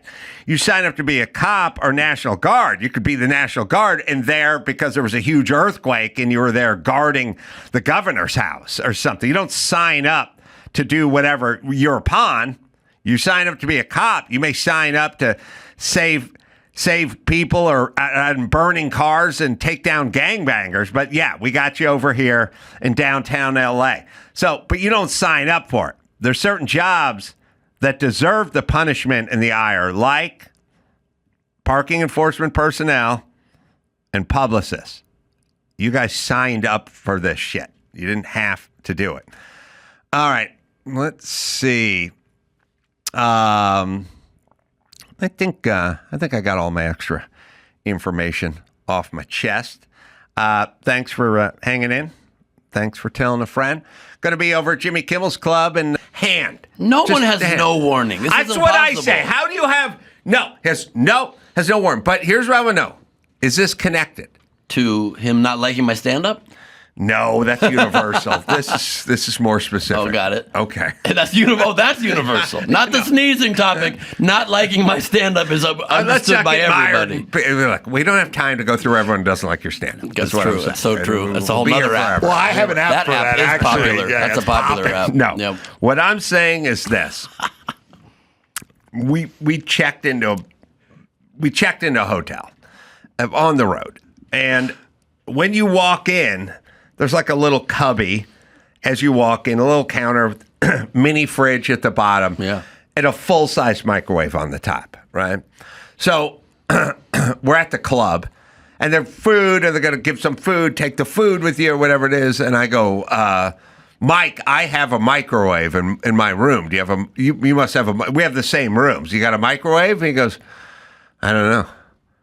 And I go, well, it's right there. It's right when you walk in. It's just sitting on top of the thing. He goes, yeah, I don't drink coffee, so I didn't check it out. I don't drink coffee. Well, it's also where the coffee maker is. I thought you was heating it up. I go, I know, but it's a big box that's just sitting in your room. He goes, yeah, I don't know. I know everything in my room the moment I walk into it. I opened the door and went, oh, there's a microwave. Yeah. See, because you can't walk past it without hitting it. I was thinking that he had a drop, but I think he has a dollop of the tism. Maybe. Is that what it is? Yeah. So I go, well, is there a microwave in your room? And he goes, I don't know. And he's been in and out of his room 3 times. I'm just saying, it's just sitting right by the front door. So you're asking me, is the no sneeze warning related to his unawareness of his surroundings? I don't know when I'm going to sneeze related to, I don't know if I have a microwave. Is it a general, I don't know, is what I'm saying. Is that connected? I admire him. I know when I'm going to sneeze, and I know I have a microwave in my room. Yeah, that's one way to look at it, man. I think it is related, and I think, tying it all together, I think it just kind of speaks to a man who might be a very kind-hearted, great man, but just like unaware of how most people go through the world, like a little bit of warning on a sneeze, cover your nose, look at what your surroundings are, loving my stand-up. Like most people just get it. Most people get it, and he's just doing things a little different. He's doing his own thing. He's on his own path. How much stand-up? How many times do you think he did stand-up in front of Mike when he was booking? I mean, it's hard to know if they walk. Kimmel? He was booking for Kimmel, I think, for many years, and it's hard to know who's in the room. So I don't know. He was at the Improv many times when I was there, but I would guess he probably saw me twice. I would guess maybe once for a showcase. Were you doing a late night set? I think one was a showcase for his show for Kimmel. So I was doing a late night set for that, I think, and the conditions on these showcases are often horrible. They're always like the worst promoted shows. No one's in the crowd. It's just not, when there's a hot TV audience, it's totally different. Yeah. So if somebody actually knows what you can do, they know if you're great or not. Like, for example, one time I was doing my second showcase for The Tonight Show. And was Leno hosting? It was Leno, and it was Ross Mark and Bob Reed that were the bookers. And first showcase, I crush it. I had this great Tonight Show set, crush it, and they're like, Ben, this was amazing. If this holds up one more showcase, you're going to book The Tonight Show. And we do a second showcase at the Improv, and no one had promoted it, and there was literally zero audience except 8 industry in the back, and in the front there was a sorority that was there of just like 22 girls from USC, like prissy, rich sorority girls in the front. And my opening joke in that set was this like faux misogynistic joke about how guys, don't take, it's not that we can't last long in bed, we just choose after about a minute in, we're like, this one's for me. and it's a joke, and all of the girls are like, this, they in their head thinking, this dick, fuck this guy, and just not a laugh on my opener that crushes normally, and it took me over the 4.5 minute set, like a minute 15 maybe to get them back, and then still crushed the back 2.5 minutes of this 4.5 minutes, and they didn't book me. It's like they didn't understand like any of those factors, and I still was so good that I could bring them back, and they're like, it didn't hold up perfectly. We must not be able to book the guy. Can we do this? Like coming off as bitter, is that what's happening? The first and the second. I had this happen. They do, when I was trying to be a groundling, we had... Hey man, what's up, bro? Groundling's dope, dog. Fuck off of there. The reason I laughed at that was for 2 reasons. One, I just immediately pictured you insisting on calling it pastry during a scene, and people being like, "It's throwing me off. It's obviously I keep saying pastries. You're not yes-anding it." Secondly, you're just such an individual. I can't really see you with an improv troupe. Like being at somebody else's whims when they're like, you're a refrigerator, and you're like, I don't think so. I'm very whims related. Yeah, I'm very whims heavy. People don't see that, they don't get it, or I get it. It's not something I give off, but I was groundlings for years. And the reason, by the way, that I reacted that way also was just to kind of put you in my shoes when Mike August said to me, maybe I'm long form. I wanted you to feel what it's like. I may be group improv may be my strong suit. Interesting. Yes. Okay. It was what I was best at. Okay. I was very strong at group improv. But I couldn't figure out a way to pay the bills with it. Because it's impossible. Because it's Unless impossible. you get on Whose Line Is It Anyway? There's 8 people, of which the same cast has been 7 of the 8 for 40 years. Yeah. I literally turned it on last night in my hotel room, and I was like, is that the same fucker that was there from 1989? Like, they won't move. Call it mockery. Different hosts, same guys. Greg Proops. Yeah, so the same, so there was that, and then there was, like, I don't know, SNL. But I wasn't going... Very limited. It was like, nah, I'm going to play center field for the Yankees, you know? It was like it wasn't going to happen. But it's where my training was, and it's what I was good at. I didn't, stand up and radio and acting and, stuff like that. It just, my training was in this, and that's where I sort of excelled. And I also thought you meant you right now trying to get into groundlings, and I just didn't see that reality. No, but earlier you, I could see it more. Early me went through the program, and then later on, founding member of Acme Theater, and then built the Acme Theater and did that for years. And then at some point, I was like, I got to figure out a way to get paid, so I got out. But I used the training. I fell back on it a lot. I would use it in various ways when I would work on different projects and stuff like that. So it was fine. The training was good. But they did a thing. It was beginning, the classes were beginning, intermediate, writer's lab, and advanced. Okay. And then in advance, you do 2 shows. You do 1 show in the middle of like the 12-week run. One's week number 6 or whatever. And then you do the second show at the end of the 12 weeks. And then the following day, they vote to see if you're getting into the Groundlings Sunday company or not. That's how it worked. And then you say, well, how does it work? And they go, we take each show and we weigh them evenly, whatever. But it's all bullshit because you do the 1 show, which I crushed in, and then 6 weeks later you do the next show, and then they vote the next morning. They're weighing that second show way heavy. The human mind cannot not do that, right? Totally. So I did a very kick-ass first show, and then the second show, they're like, now you got to do against type. You got to do everything different. Like everything you did in the first show, whatever your strengths are, do something else. And I did something else, which was not my strength, and had a shit second show, and then they voted the next morning. I didn't make it. So I should have fucking rolled my ankle and just said I couldn't do the second show. Just do it off the first show. And that's the same with you. 100%. They don't see it. They don't get. And I blame Mike August for your situation as well. I blame Mike. I really do. And you should. 100%. This is a real problem. Is people don't understand. Like you probably also had some great moments in that second show. It just wasn't overall. My teacher said, "Do something different. Go against type for everything. The teacher was sabotaging whatever your strength is, do something else. That's show your range by sucking. Never do that. A couple okay moments, but the first show was great. The first show was a 9. The second show was a 5.5 or something, and then they fell. Yeah, that's not Sunday Company material. I'm sorry to tell you. Did not make it. I had a very similar early me too. One of my great strengths was I was in improv troops. I was at the LA Connection, and then I was at the Empty Stage when Kristen Wiig was there. Oh, really? So we were in the same troupe, and Felicia Day. Kristen Wiig was in the advanced groups. We would have rehearsals and practices together, and then she would do the advanced show on the same night as we would do. Felicia and I would do the I had a similar thing too. Like in my second fight with Jacare, I kicked him in the face on the ground. Used the old Pride rules. Jacare Souza? Yeah, I kicked him in his face and kicked his face off. That guy was such against a the rules. That is similar. That's very similar. Yeah, I blew it. Yeah, that's super similar for sure. That guy was pretty good, man. That guy was built, wasn't he? I fought him a bunch of times. Yeah. Oh my God, that guy would have scared me, man. Nah. Did you ever have this issue when you were doing improv though? Is that part of why I stopped doing improv in troops and then shifted into stand-up, and I do a lot of crowd work and improv in my stand-up, but I would just sort of take over scenes.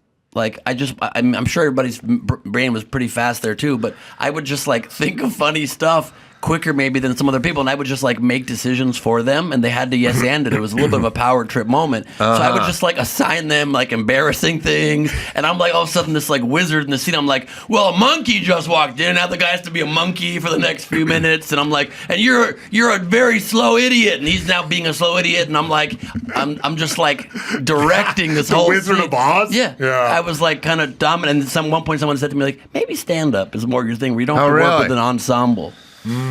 I was very played by the rules. Okay. Did the yes and not only that, but there's always people you don't want to work with because they're shitty at it. Yeah, that's the worst. And it was always they saying the thing where they go, you and Vanessa are gonna do. And you go, oh yeah, the cringe factory. I fucking hate working with them. And there's also the vast majority of people who do improv and take it very seriously.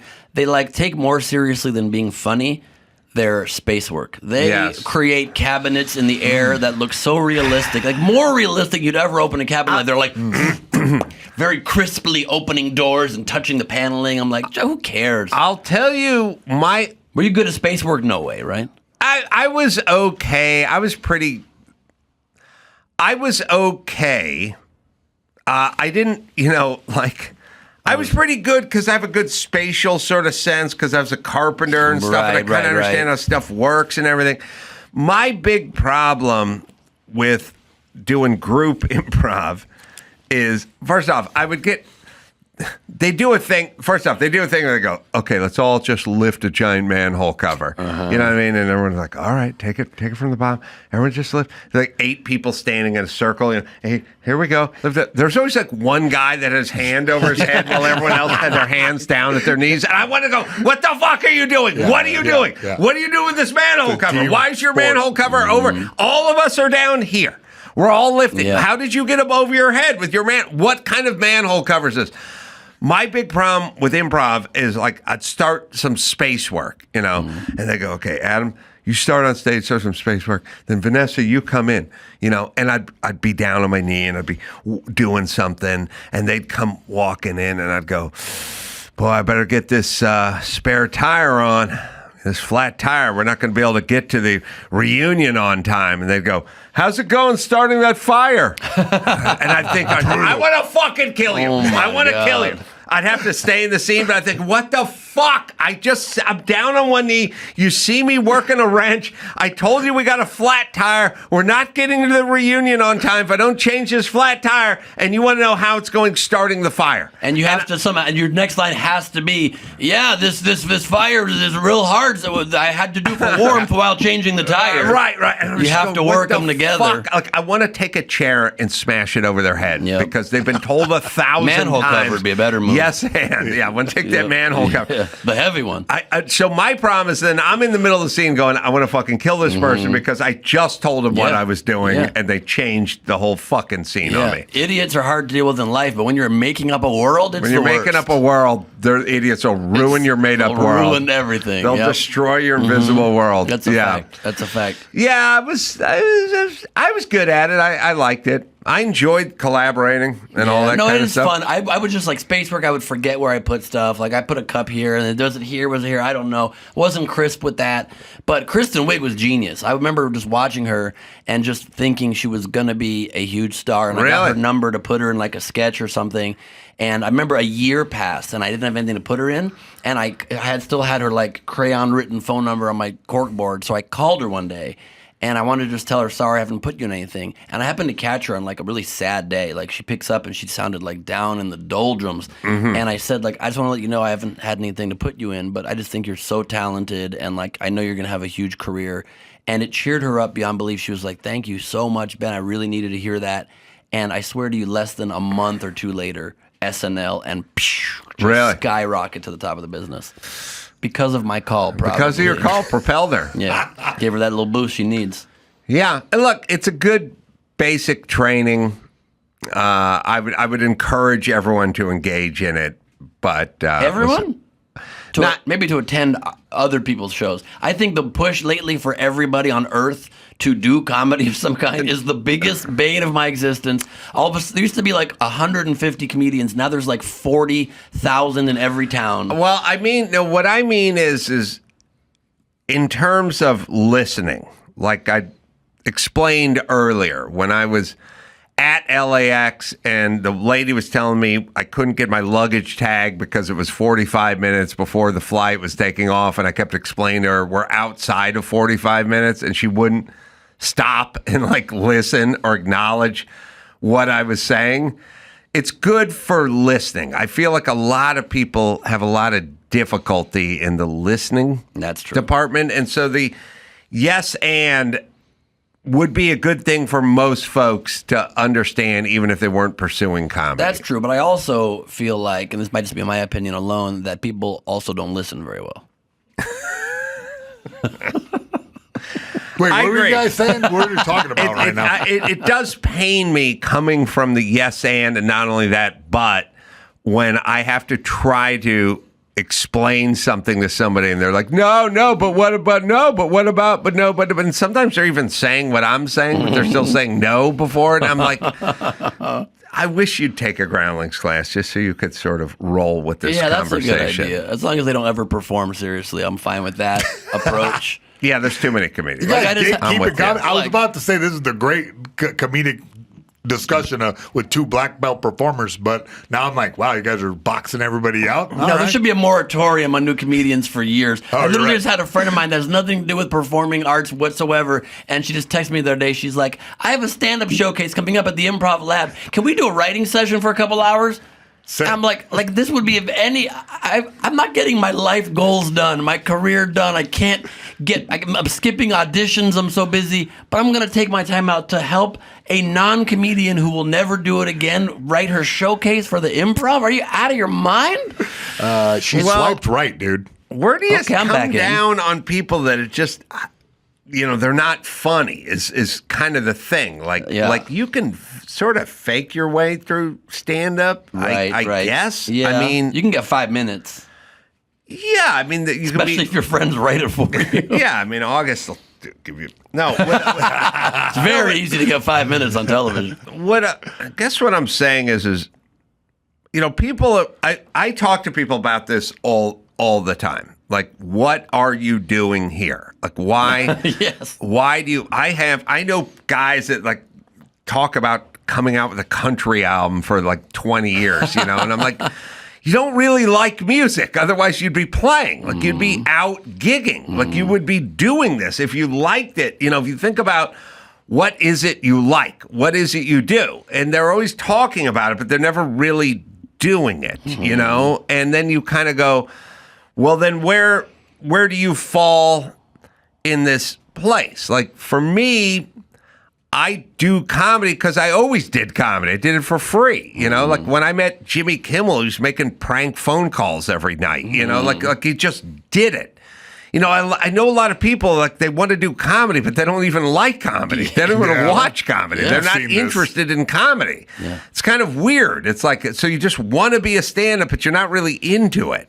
Or you're not into comedy. They just want it as a stepping stone for something else, or for fame, or they think it'll be cool to do or to say they did it. But if you don't have it in your... I've always said, it's like, for many years, Bobby Lee would always, like, encourage every hot girl in the world to do stand-up. And maybe because he wanted to hang around hot girls. And he just created this glut of, like, thousands of hot girls that do stand-up now. And it's very frustrating. It's like, if you don't have in your soul that you just needed to become a comedian and knew you were going to do it since forever...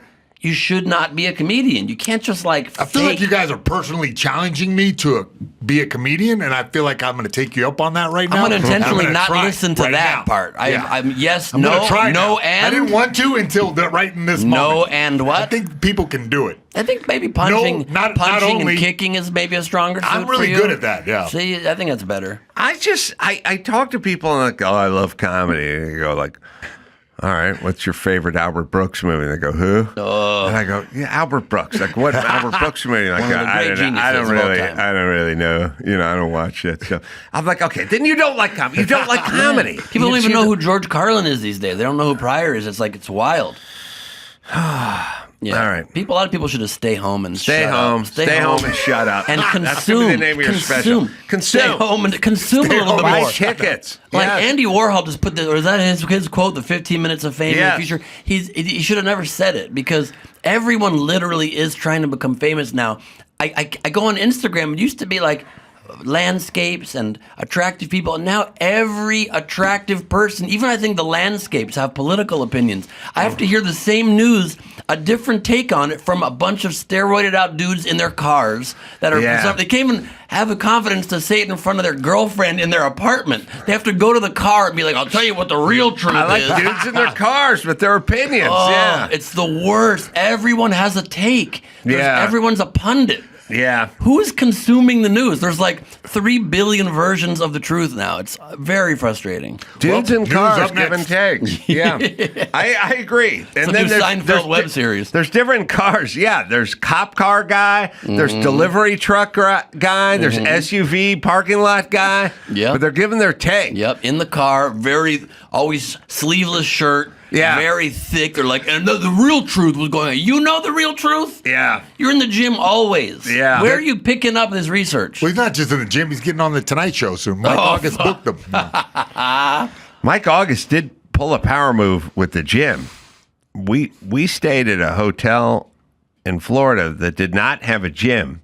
It's like illegal, I thought. I know. And Mike walked across the street to the Residence Inn or whatever, and he goes, I used their gym. And I go, how'd you use their gym? Don't you need a key to? And he goes, I just got the janitor. I told him the key wasn't working. Damn. Okay. I know. I said, that's a power move. You go across the street, you waltz right in, front door, walk right to the gym, grab the guy with the mop, tell him to let you into the gym, and then use the gym. But I guess the genius of Mike is not too many people breaking into gyms. That's true. You know what I mean? No one's questioning that. Nobody's questioning that. Mind if I get into the Residence Inn gym? They're like, this must be a guy from a competing hotel. He's never thinking that. No one ever thought of it. No. Right. Also, I'm just guessing, knowing Mike a little bit, I'm guessing that hotel across the street was also further from the comedy club. He just didn't want to be in the club. He didn't want to hear any jokes being told at all. Yeah. That's my assumption. No, Mike put a little extra pressure on me because he likes punching up stuff. Oh, okay. You know what I mean? Maybe I should have let him rewrite my stuff. Should have let him punch your shit up. What does he do with you on the road? He goes on the road and does what with you? He eats brisket. He mainly eats, but he'll do. He drives. He keeps me company, basically. He keeps you company. But is he counting heads in the room? No, he's not a head counter. Okay. But he schmoozes the owner. eats, schmoozes, eats. He's good. I like traveling with him because nice. he doesn't yawn and he doesn't drink coffee and he never complains. He just randomly sneezes on you every few random hours. violent sneeze. But my dad used to do the very random violent sneeze, and it didn't even sound like a sneeze. You talked earlier about I would share with people the sounds that old Jewish men make, and just I don't know where he'd be like, "Ja!" Like, what are you the kung fu battle? Your dad would do that? He would. He'd ki-eye? Just out of nowhere. Ki-eye! Ja! Like the whole family. Oh, your dad does what Mike does. Yeah. Yeah, but it didn't even have like the sound in the beginning. It was just like it sounded unrelated to a sneeze. My dad has a. Oh, he does? Yep. Yeah, my mom did a ha-chow, which is her own That sounds weird thing. racist, really. It I sounds know. anti-Asian. It's an Asian hate crime. She didn't like the Asians. Yeah, I get that. Ha-chow. That's not at all appropriate to do. Ha-chow. She could have done ha-chew, and she goes ha-chow. Soon she's gonna be picketing Shenyang and its performances around Southern California. My God, can they do the splits? The mystical show before communism ruined China.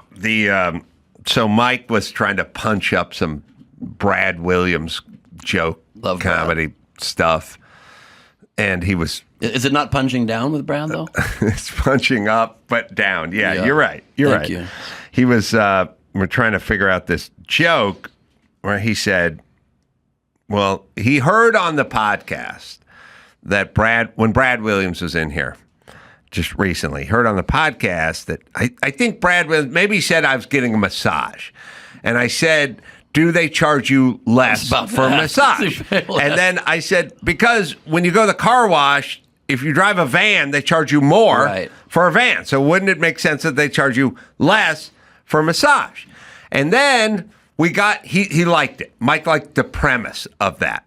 So we're sitting in the airport, and they said, let's try to beat this premise out. Like you got this, and then there's that. But what should they charge less, like for Brad Williams? So what else should they charge less for? Oh, okay. So then we sat in the airport, and we're like, well, buffets, you know. Do they eat less? I can see sometimes they're kind of stocky, these little people. Yeah, they are, but I would say in general, someone who's 80 pounds eats less than someone who's 200 pounds, right? All right, so that. Yep. And then shoes. Yeah, but see, here's where it gets tricky because, shoes should be less material. But anytime you can get kids' versions of stuff, then it doesn't really count. That's because you could get kids' Nikes and they would charge you less.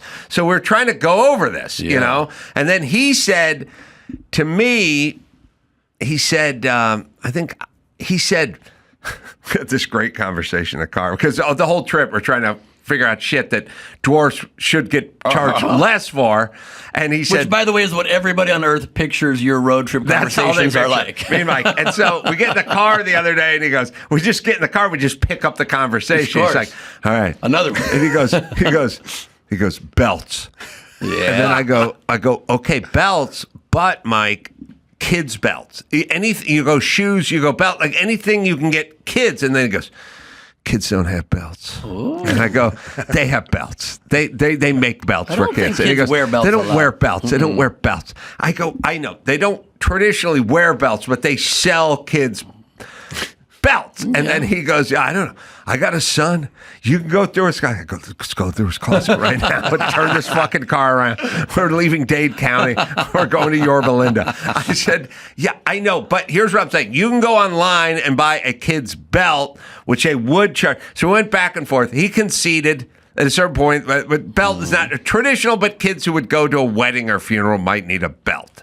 You know what I mean? So we went back and forth. But then the conversation turned to, okay, but what should dwarfs be charged more for?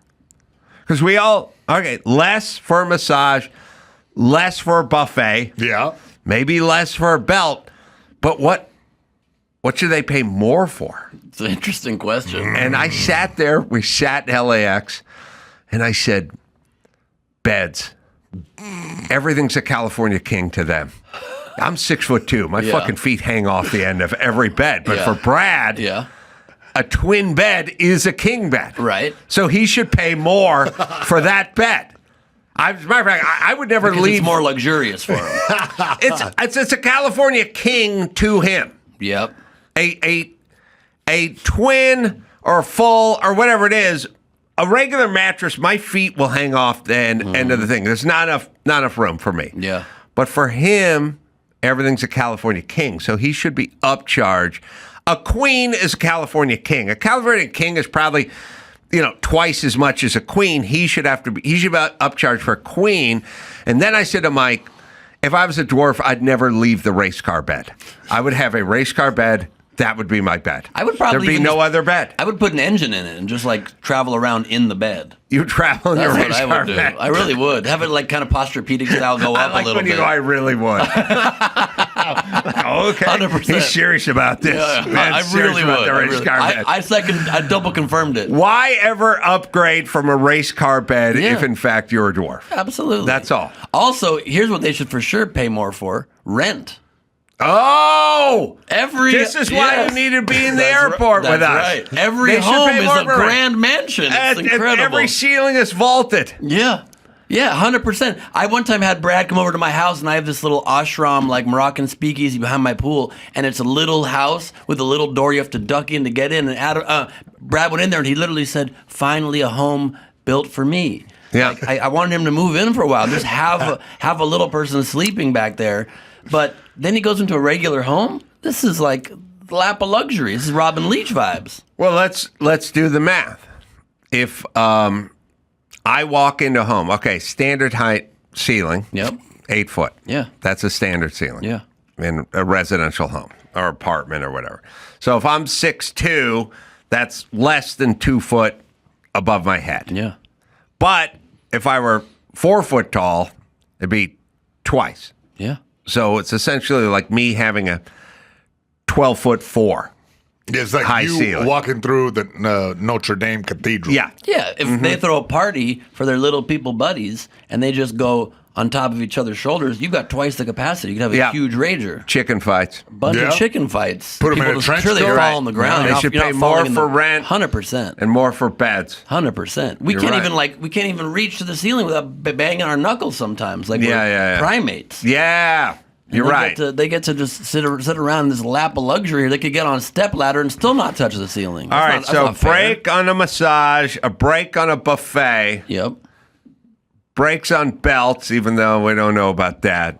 But pay more for rent and beds. Yep, and then for sure, I think they got to pay more for pastry. Oh, yeah, no, you're right. That's a luxury. They don't need it. And also, it's like a fucking Duraflame log to them. You know what I mean? It's like so much bread. It's like enough bread for the town. Yeah. You know, like in La Jolla, there's a town of all little people. There's like a little community near Black's Beach, and it's like littler houses and littler doors. Oh, it is. But like you bring one croissant to that town, and you're like the king. Yeah. They all gather and like kind of pick at it a little bit. Yeah. You're right. Pastry. They should pay more for pastry. Pastry. Yeah. Maybe you can help me with this premise that I've been trying to figure out for my stand-up for a long time. I find it absurd that little people these days prefer to be called little person rather than midget or dwarf because they would rather we put a qualifier on the word person. They're like, I'm not even a full person. Don't call me a person. Yeah. I'm a little person. I'm like a half guy. Like, wouldn't you rather have a special word but still be a full person? I do it in my bit. You do? Yeah. That point. Yeah. Great. So that bit's out. Well, it's on there's a Barrett Williams riff that's in there somewhere. It's not quite that. It's just that we're supposed to say little man. Right. Like it's better than dwarf or midget. Right. And it's basically, the joke is essentially little man is not a step toward the light. It is not a step up. Like you could be talking about someone who was your height who just made way less money than you. You're like, little man, you missed a spot on my Mercedes. Use your sleeve, little man. Yep. Dance, here's a quarter. Yep. Dance for me, little man. Oh my God. Okay, that bit's close enough, and you took it further, so that's out of my act now. I took it further. I like that. All right, should we take a break, big man? We'll take a break. Let's go. Do some news. I was born in 1933. My name is Ernie. I owned a dump truck company in Kenosha. My roommate, April, held my hand when Kenosha burned to the ground. Thanks for loving dump trucks almost as much as I do. Get it on. You can leave us a message at 888-634-1744. I love a dump truck. I love trucks. When I was a kid, I was like Tonka trucks and everything. Yeah. I loved all that stuff. I was literally just thinking the other day on something that angered me to a great extent. Please, before you explain that, my headphones were off. Had no idea we were back, and all of a sudden I just heard you say, "I love a dump truck," and I have no clue what you're talking about. Ernie just called in, said he had dump trucks. My son, when he was a little guy, had a picture book. In the picture book, you know what, Dawson? There's probably a picture of that picture book somewhere in our computer. God knows if it's labeled or not. But he had a picture book, and it had like the dump truck, and it had the backhoe, and it had the airport fire engine. And it showed everything, right? And then on one page, it just said minivan. But it was a picture of a full-size van that had two back wheels, like a 3-axle van, like a custom 70s van that had two back wheels and then a front wheel, which would have been exotic, custom, full-size van. And I was like, you fuckers couldn't find a picture of a minivan? There's minivans. We're lousy with minivans. Yeah. Every company, every automotive manufacturer makes 3 minivans. Why am I looking at a custom 6-wheeled van under the minivan title in your picture book? Like, how fucking lazy do you have to be? This is why I'm a bad parent, because I'm going off on this, and everyone's looking at me like, shh, the kids are trying to sleep. And I'm like, why would you? By the way, do you have publishers? Do you have editors? Like, somebody's got to go through this book. And it's like, minivan. Like, it's a custom van that is the opposite of a minivan because it has 6 wheels. I love the dedication that you think the editor of this magazine puts into every detail of his craft. This is why I hate anybody who does anything for kids. It's all a cop-out. All the music, all the books, all the songs, all the everything. Everything you do for kids is a fucking cop-out because no 3-year-old is ever going to call you on this van with 3 axles. And most parents don't care enough to look. They don't look closely enough. I was livid.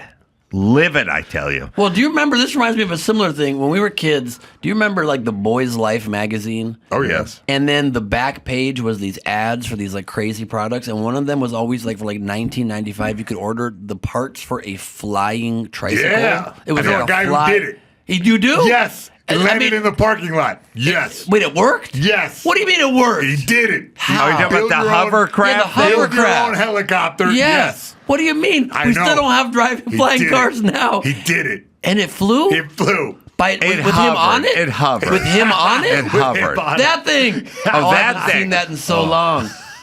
Wait a minute. I knew the one that was like the bigger hover that had the lawnmower engine in it, but what was this This is one? the one I mean. And he sat on it and he floated? He did. Come on. It was No. magic. Yeah. That's not true. You're lying. Why are you getting paid he by went around, Big Boy's Life? Big Boy's Life. How are you? You saw him How's this float? thing work? How does it work? There's not even a motor in it. Guys, it's magic. You saw him float. I saw Or him you float heard him tell you down about the it. street. Okay, well, my cousin told me he saw it. How is This this thing, I supposed to never work? understood it. How could they just lie to children? You can float on air. Free, lifts 200 pounds. Oh, I used to remember the one for like the giant robot, and it was just Yeah. a fucking piece of, visqueen with a mask on it and blow it. I don't know how this works. Is not How what does I was this work? talking about. Oh, really? The guy made a home helicopter kit. Oh, there it is. Oh, shoot. Yeah. I don't know what this is. It looks pretty fun, though, with the janky kindergarten. It's floating. It's really floating. That's crazy. Oh, it's like a hovercraft. Let's see. It's all Wait, hovering. no, it's on the ground. It was an illusion. It's on the ground. No, it's all hovering because you have to have the skirt around it. Wait, this guy's about to take off in the air? No, there's no taking off. There's just You just hover. float. It's just you float 4 inches above the. But even that. Oh, so it has like buffers under the seat. Yeah. It's just like a chair that goes up. Well, It's one of those chairs, an office chair that has the button that you just Listen, go up or we've down. been living the lie Wow, of the this crushed my flying childhood car. right now. I'm in pain right now. Me too. Jesus. What do you got, man? Got some news. News. New York City to buy $1.6 million in panic buttons for 500 bodegas to try to curb crime. They say hopefully it works. They had there are 500 of the devices to be installed and stored in the hotspot crime areas through the 5 boroughs in the coming weeks, and said Adams and members of the United Bodega Association at a Sunday press conference outside Pamela Green Deli in the Bronx. Yeah. I wonder what the and what this is going to do is add an extra layer of safety. Number one, I like the for extra those who layer. actually have the panic buttons and the direct communication to the police. But second, the element of surprise. 500 of these devices throughout the entire city. No one knows who would actually have a device or not. That adds to the omnipresent and the element of surprise that we're looking for. Yeah, we have this weird relationship with crime. We do it, we get it under control, we police it, and then at some point we get bored and we decide it's racist, and then we go back to whatever, and then crime takes over again, and then we go back to policing again, and we slow it down again, and then we get bored. Okay, here's the thing. First things first. You just need cops. They need to fucking police. The stop and frisk thing, it's insane. Like, it stops crime, but they're like, it's racist. Okay, if you don't have a fucking gun or a knife, then who the fuck cares? That's the whole point. Why is everything... I'm going to frisk the shit out of you on the way out of here today. I just went through the fucking airport. I just stood in line at the airport. I just stood in line, got in this line, did that line, took the fucking picture of my face, took everything out of my pockets, put in whatever. I just did it. Got an over the pants handy? I'm not a fucking terrorist. I just did it, and I travel, and that's okay. Yep. You live in a city. People have weapons that go through the airport. Whatever. Just fine. You'll be fine. Okay, so not everything's a fucking hate crime. So you believe, though, that if there was that, everyone who flies has that, and you occasionally get your dick touched. Mm-hmm. But then for white people, starting tomorrow, you also can just get pulled over and have your dick touched and aggressively touched whenever they want. Here's the thing. You'd be cool whoever the group is that commits the most crime gets pulled over the most. Stop committing the most crime, and you won't be singled out. I feel like we can probably just be pulling out people that actually are doing crimes or are suspected directly of that. Stop just committing the most crime per capita, and then you won't get singled out. So as long as your group is like second most Well, where do you crime, come down with men and women? With regards to what? Cops. Oh. I mean, I think it's, in most instances, probably better if the cop is a strong dude. Who do you want them looking at? More men, more women? I just went on the record on extra thing there. Yeah. Great. Looking at men or women more? I'd like them to look at men more, I suppose. Why? Ah, damn it. Why men? I don't know why. Why would you? Because they're committing most crimes. Right. Right. Okay. So that's how we do it. And think about younger, your and answer, a certain 13%. age. Certain age. The younger men. That's who commits all the crime. Extreme elderly, I'd like them to be. Really there's just certain groups. It's a waste of time to look at elderly Asian women. That's what I'm saying. It's a waste. But young black men, it's not, because it's a higher percentage. There's jewels. Stop committing the lion's share of the crime, and you'll stop getting profiled. That's how this is going to work, everybody. Until then, it will not work. I just would like to know how much the panic button lobby bribed Mayor Adams with to put these buttons in. And how expensive are these buttons that they couldn't just do all 2,000 bodegas? They only 500? 500. I don't just do them all. 1.6. I don't know how many bodegas there are. It's a good question, but more than 500. It can't be more than 2,000 though. I know. There might be. There's a lot of bodegas in New York. Listen, I don't like bodegas because New York has weird rules with wine. Okay. You have to go to a wine store. If you go to the bodega, which I have many years ago, can't remember, it's like 20 years ago, maybe more. I was in New York, and I was going to do Howard Stern. And I got in late, and I had to get up early. But I just flew in from L.A. So even though it was 11 at night in New York, it was 8 o'clock for me. And then I had to be at Stern at like 5:30 in the morning, but it was 8 o'clock for me, and I wasn't sleepy at all. Yeah. But I still had to get up at 5. But I knew I wasn't fucking falling asleep for a long time because of the 3-hour difference. So I went to Bodega, and I got a bottle of wine. And I went back to my hotel room, and I poured myself a glass of wine, and it tasted like, prunes and corn syrup or something. And I was like, what the fuck kind of wine is this? And it was not wine. It said wine product on it. Whenever you see drink or aid or product or something, it's always bad. Always bad. And I looked at it and I was like, what the fuck is this? I started reading it. They're not allowed to sell wine. They have a rack of wine bottles and what looks like wine, but it's like hobo wine because you must go to a wine store to buy the wine. You can't go to a bodega. You can't go to a Sprouts. You can't go to a supermarket. You have to go to a wine store. And then it's like the wine stores are closed at 9. So you can't get wine in the middle of fucking New York City, like the wine capital of the world. Well, I would say probably France, the wine capital of the world, but other than that... in North America, wine capital of the world. That's fair. I feel like also California probably makes some more of the wine, but people are drinking the wine. North American, Eastern-based wine capital of the world. Undisputable on that. And indisputable. Both. For sure. That's a strong point. I think maybe you also just solved the crime wave problem. Instead of installing panic buttons, let the bodegas sell real wine. Now you're getting a higher class clientele in there. The hobos are looking for their sugar wine elsewhere. Making bodegas great again. Yeah. In New York, there's still a bunch of weird, archaic rules about liquor stores, government liquor stores, government wine stores. It's like you go to the Whole Foods and you can't buy a bottle of wine. How about liquor? Is it the same thing for liquor in those places? Mm-hmm. Really? I mean, New York just got trash cans 3 months ago. I know. The major city in the planet, and they only decided, let's not leave our trash bags with trash juice spilling on the rats in the streets 3 months ago. I'm going to ask you the question I ask everybody. Eric Adams, I was thinking about him on stage last night. So I do an Eric Adams joke, but no one really fully is as animated as I am about this.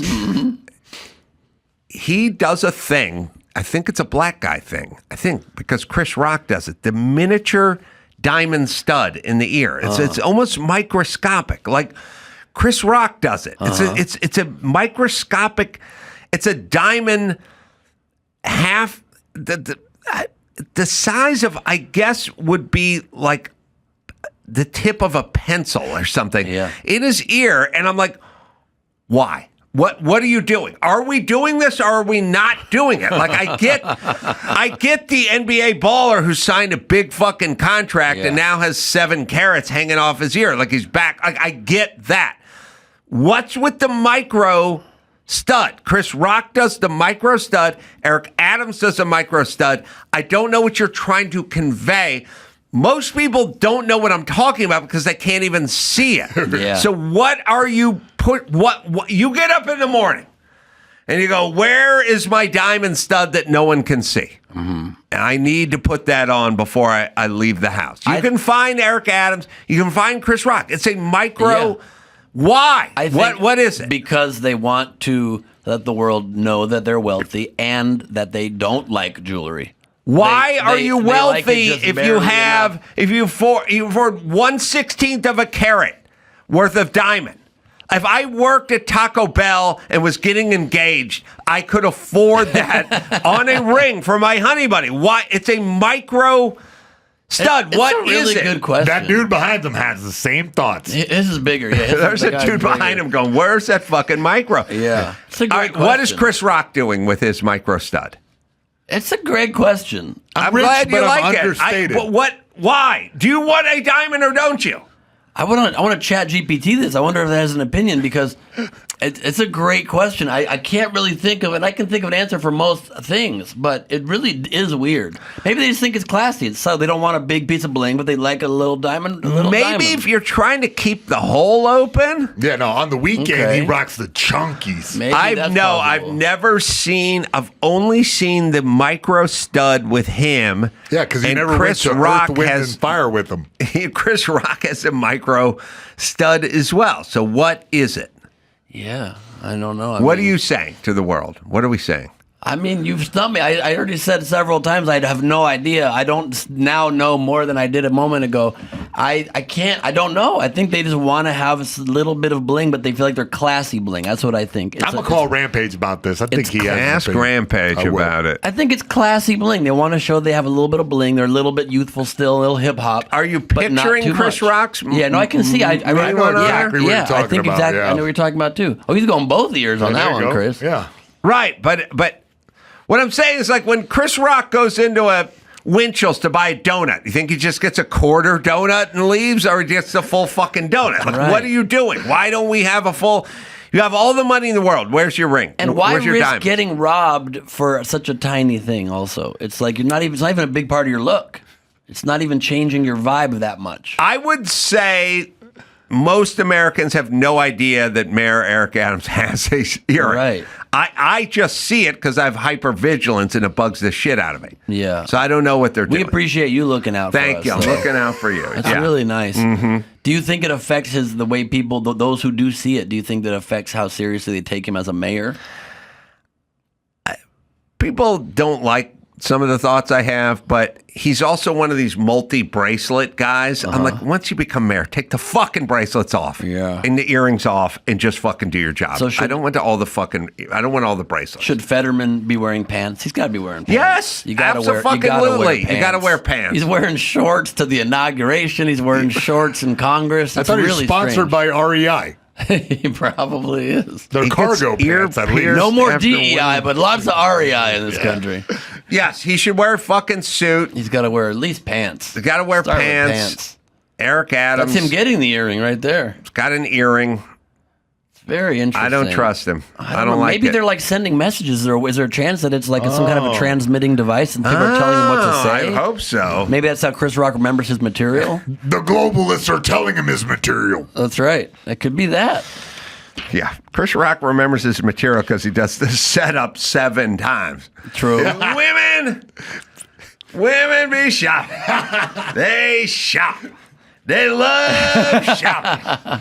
Women love shopping. Yeah, okay, where's the joke? Get to the joke part of the comedy part. And I know they're shopping. He also probably remembers the material because I assume he has like a refresher session with Mario Joyner the night before each taping. Mario Joyner, he does the writing? I think he's doing some writing for some of these guys. All right. I wonder if he has an earring. Interesting. I want to know. All right, go ahead. Next story. I'm angry at the mini earring. NPR, that was the first story. Didn't even realize. Yeah, Just exactly. one story. NPR, look, you guys are rolling. Let's roll. Yeah. PBS and NPR CEOs say they'll challenge the Trump administration over federal funding cuts. The CEOs they're saying that they're going to challenge this in court. We're looking at whatever options are available to us. NPR CEO Catherine Amar said on Face the Nation. Oh, we have a clip? All right. No clip. No. All right, look, here's the whole thing. These news outlets have just become propaganda for the left. That's what happened to them. I mean, it wasn't always that way, but it became that way. So all large organizations end up just sort of skewing to the left. That is, like the Sierra Club and PBS and all the different, like the let's see. Every group that's been around for a while that is large enough, like the ACLU, it ends up just tacking toward the left. And so they become that. I don't know. It's something to do with college graduates or something who enter the organization, or just large organizations just becoming progressive. They just become progressive. Empathy has a liberal bias. Yeah, right? they end up just going that direction. And then you have to go, Okay, well, that's fine. The ACLU can do that if they want, or the Sierra Club can do that if they want. But I don't want to fund them if they're going to just report things this way. That's the problem.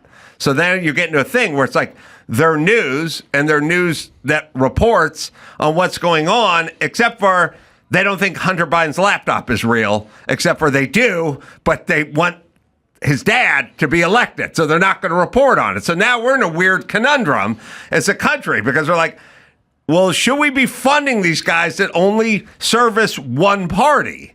And I would argue no. But if you get your shit together and you just start doing news again, then you should be funded. Although I don't know why we need to fund you at all. We have news other places. I hear you. I would argue the opposite take on this. I think that, yeah, there's definitely left-leaning groups. I might agree with some of the ACLU and some of these other groups. I think certainly CNN tends to the left. I think MSNBC, of course, is far. I think NPR can be a little bit left-leaning, a little bit. Pretty good left. PBS is down the middle as can be. I watch every day PBS NewsHour, and it just is. They bend over backwards to be fair to Trump, to say, but the administration is saying this, and this is fair, having people on both sides on all the time, and it's a dry, almost boring news broadcast that's down the middle. I think that Trump is wanting to cut their funding because it's the only news organizations that he has any control over the funding for, that the government funds, and he just hates the media and hates negative coverage of himself. And he's like, this is the one I get to take my anger out on. Forget Big Bird, go screw yourself. I mean, they do a lot of very educational, down-the-middle programming. Yeah, but why do they need to be funded? They make a product. They can sell their product. Like, I don't know why government's funding any news. Like, there's tons of outlets. People can get it wherever they want. So you think it's good that they also just cut the funding for, like, Voice of America that was, like, sending America's message around the whole planet and helping us shape our pro-American narrative across the planet? We needed that, and Trump just cut it. I'm in general for just fucking cutting as much shit as we can. But it's only because they wasted so much money on so much shit. That's all. But and I agree with that, but I also think they need to be cutting like an equal amount of rich people shit versus regular people shit and poor people shit. And Doge just like so focused on poor people shit and regular shit and informative shit and like didn't touch any subsidies to oil companies, to Elon's companies, to all these different things, and increased the military spending, which we absolutely don't need. And so it looks like actually after all the Doge cuts that were supposed to be $2 trillion are now $150 billion only, and that's before the lawsuits and all of that. And the increases, they've actually increased spending and not. So if you're going to increase spending and just fire like air traffic controllers and Social Security office workers, that's just cruel, I think. Yeah, they probably have a different take on it. Probably. Than that. But yeah, in general, I would like to take government, rein them in, shrink them. Sure, I agree with that. That's what I would like. I agree with that. All right, man, what else you got? All right, I got the city of Chicago and former Empire actor Jussie Smollett have reached a settlement 6 years after the city sued the TV star. 6 years? Yeah, this is kind of an odd story because they don't tell us how much the settlement was for, and but they do tell us the city sued Smollett in April 2019, 3 months after he claimed he was the victim of a racist, homophobic attack in Chicago's Streeterville neighborhood. That's the one thing I am jealous about with the blacks. You get the mini earring, you get away with that, and then you like Jussie Smollett. Like if you said to me 6 years ago, "Who's this guy?" I'd be like, "I don't know. He's on a TV show." Yeah. But then the shit goes down, and like day two, and then you have like every black politician and Gayle King, and everyone's like, he's like a brother to me. And it was like politician and Gayle King. And Gayle King. It's like you guys all know him that well, and you're all fucking brothers and sisters. He's a good friend of yours. Like he's on a TV show, and he has a part on a TV show, and I don't claim to know any white actors just because they're white. Like they're not your brother. They're not your best friend. Like they're all like sitting around. Kamala Harris is talking about it. You got Gayle King about. They're all best friends. All of a sudden, it's like, how do you know this guy so well? 6 degrees of Tyler Perry. That's what like Maxine Waters like is about talking black about. People, you're saying. Yes, that's your favorite. They rally around each other. I was on a flight And years ago, I flew. I was on a flight from New York to L.A. and Jim Brown.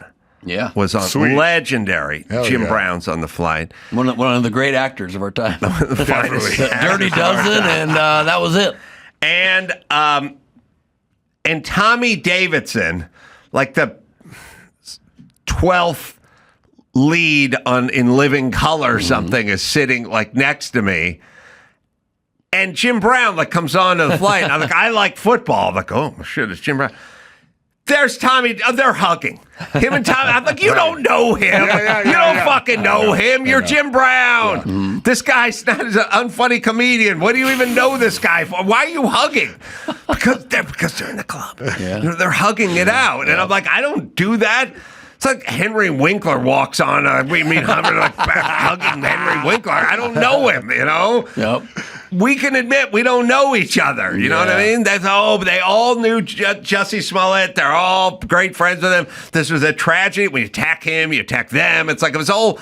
Everyone knew him, and I'm like, you don't know him. In fact, you and I by now know each other pretty well. We barely shake hands. We wouldn't even fuck. We do like an elbow, a little bit of an elbow bump, maybe. Yeah, but Jim Brown is hugging it out with Tommy Davidson. I'm like, you two don't know each other. Yeah. You absolutely. It's like you played. You were in the league together or something. Yeah, this is a fair point. I think they're creating a lot of community there. They got each other's back. Yes, I don't like it. Maybe they're meeting in the morning for a pastry and just and a miniature earring conversation. Miniature earring inside a miniature pastry shop.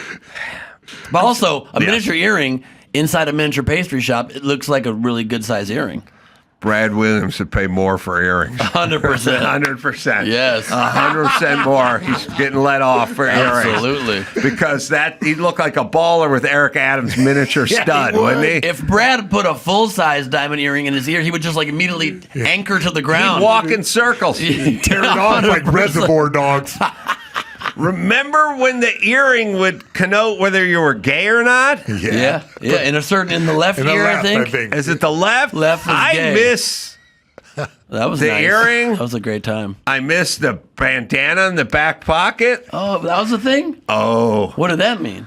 That let people know where you were at gay-wise. What did it signify? You're like extra gay? Different colors? Super gay? Yeah. You didn't see the movie Cruising with Al Pacino? I don't think so. Gay, like brown bandana meant one thing. Did he have like a quick foray into gay porn? What film was this? You didn't see Cruising? No. Oh, grab my bandana. Grab it hard. Give it a tug. Find me the poster for Cruising I'd like with to see Al this poster. Pacino. My Al God. Pacino. Bandana's out. Is this an Albert Brooks film? Who?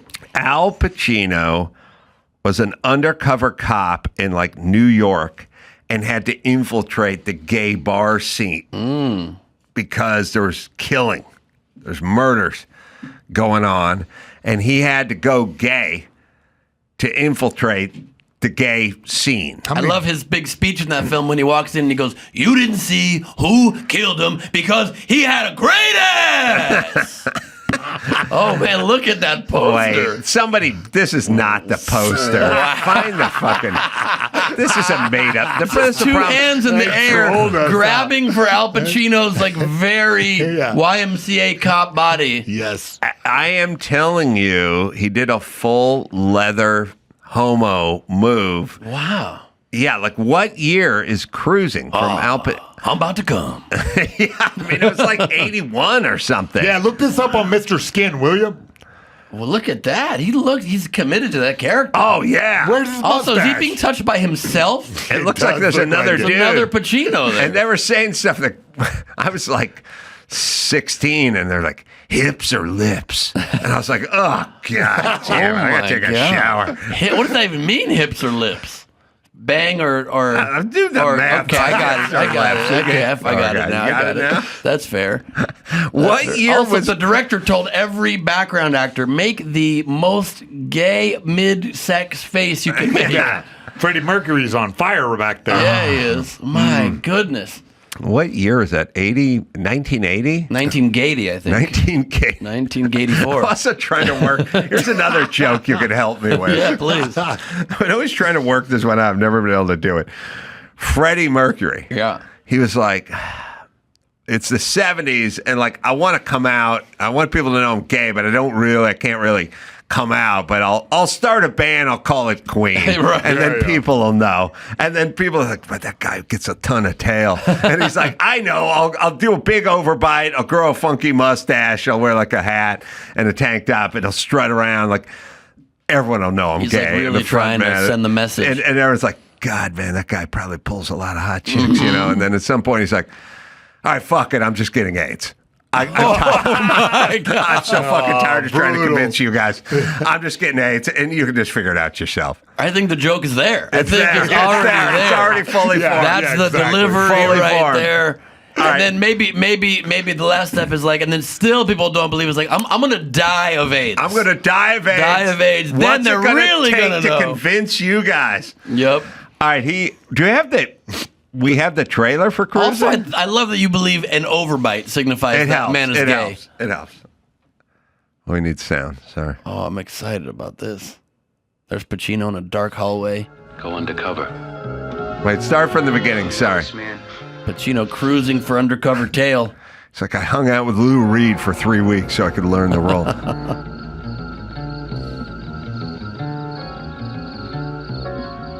How would you like to disappear? Disappear? Go undercover. You know this man? Who's here? Gay guy. I'm here. You're here. Everything was creepy back then. Are all the same physical type. What about him, Skip? And trailers are Late somewhat 20s, slower. Yeah. 140, 150 pounds. Dark hair, dark eyes. Have you ever seen him before? I want to send you out there to see if you can attract this guy. How, where? Gay bait. Even his police captain is like seducing him. Yeah. He's like, I want to send you out there. Oh. I don't know why we needed this movie in 1980. A New York City detective in search of a killer is about to disappear. In search of a killer piece of ass. Is it dangerous? What was the attraction? Oh, Karen Allen is in this movie. You know you're gonna end up the same person when it's over. All right. He's working out just for the gay club. Hell All yeah. right. I didn't make this up, did I? No. This is I'm a gay surprised, movie. This is 1980s. 1980. This is 45 years old. The one with the hat. Is that the one that followed you? You know what they should do? You know it'd be good? When at some point when Al Pacino gets the Lifetime Achievement Award at the Oscars, every clip is from Cruising. Like there's a montage that's 7 minutes long. It's 7 minutes, but only from Cruising. I also think it's amazing That's all. that There's one movie, and it's Cruising. No Dog Day Afternoon. Halfway through this trailer, Pacino still hasn't spoke. He might have been doing the worst gay. Can you imagine Pacino like even trying a gay accent? How do you do it? He's too rough and manly. He's I don't know. Play it a little more. Yeah. Hips or lips? I think you should check him. Check him. He's got to go. He's got infiltrate fighting guys in thong bags. He's the wrong guy. Prints don't match. It's working out again. What he sees. Who's here? Is it a gay horror film? Yeah. I don't think I can do the job, Captain. I don't think I can handle it. There's just stuff going down. I don't think I can deal with it. I gotta take a shower after this trailer. What he experiences.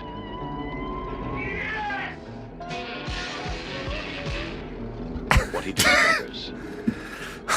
All right, hold on. Imagine a poor guy had to cut the trailer. Yeah. You know, it's just 2 hours of this, and he's like, God, well, I'm working out a bunch of times and getting home in time for dinner.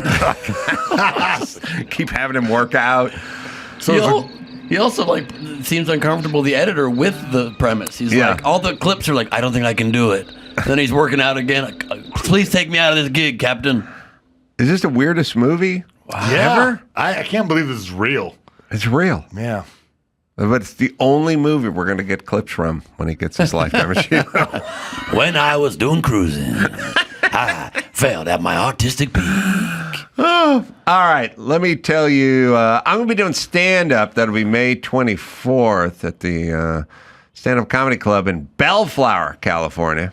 And then Tacoma Comedy Club. That'll be May 30th. You can go to amcroll.com for all the live stuff. Ben, where should we send people to find your stuff? I don't think anybody's buying tickets to my virtual show, probably at nowherecomedy.com. So I'm just going to plug that I'm on OnlyFans now. And I'm not doing adult content on there. I'm sorry to disappoint. But it's like this very personal look at my life, things from my camera roll I don't post anywhere else that don't make sense in my Instagram. OnlyFans.com/Ben Glebe. It's like $7 a month. Right now there's a promotion.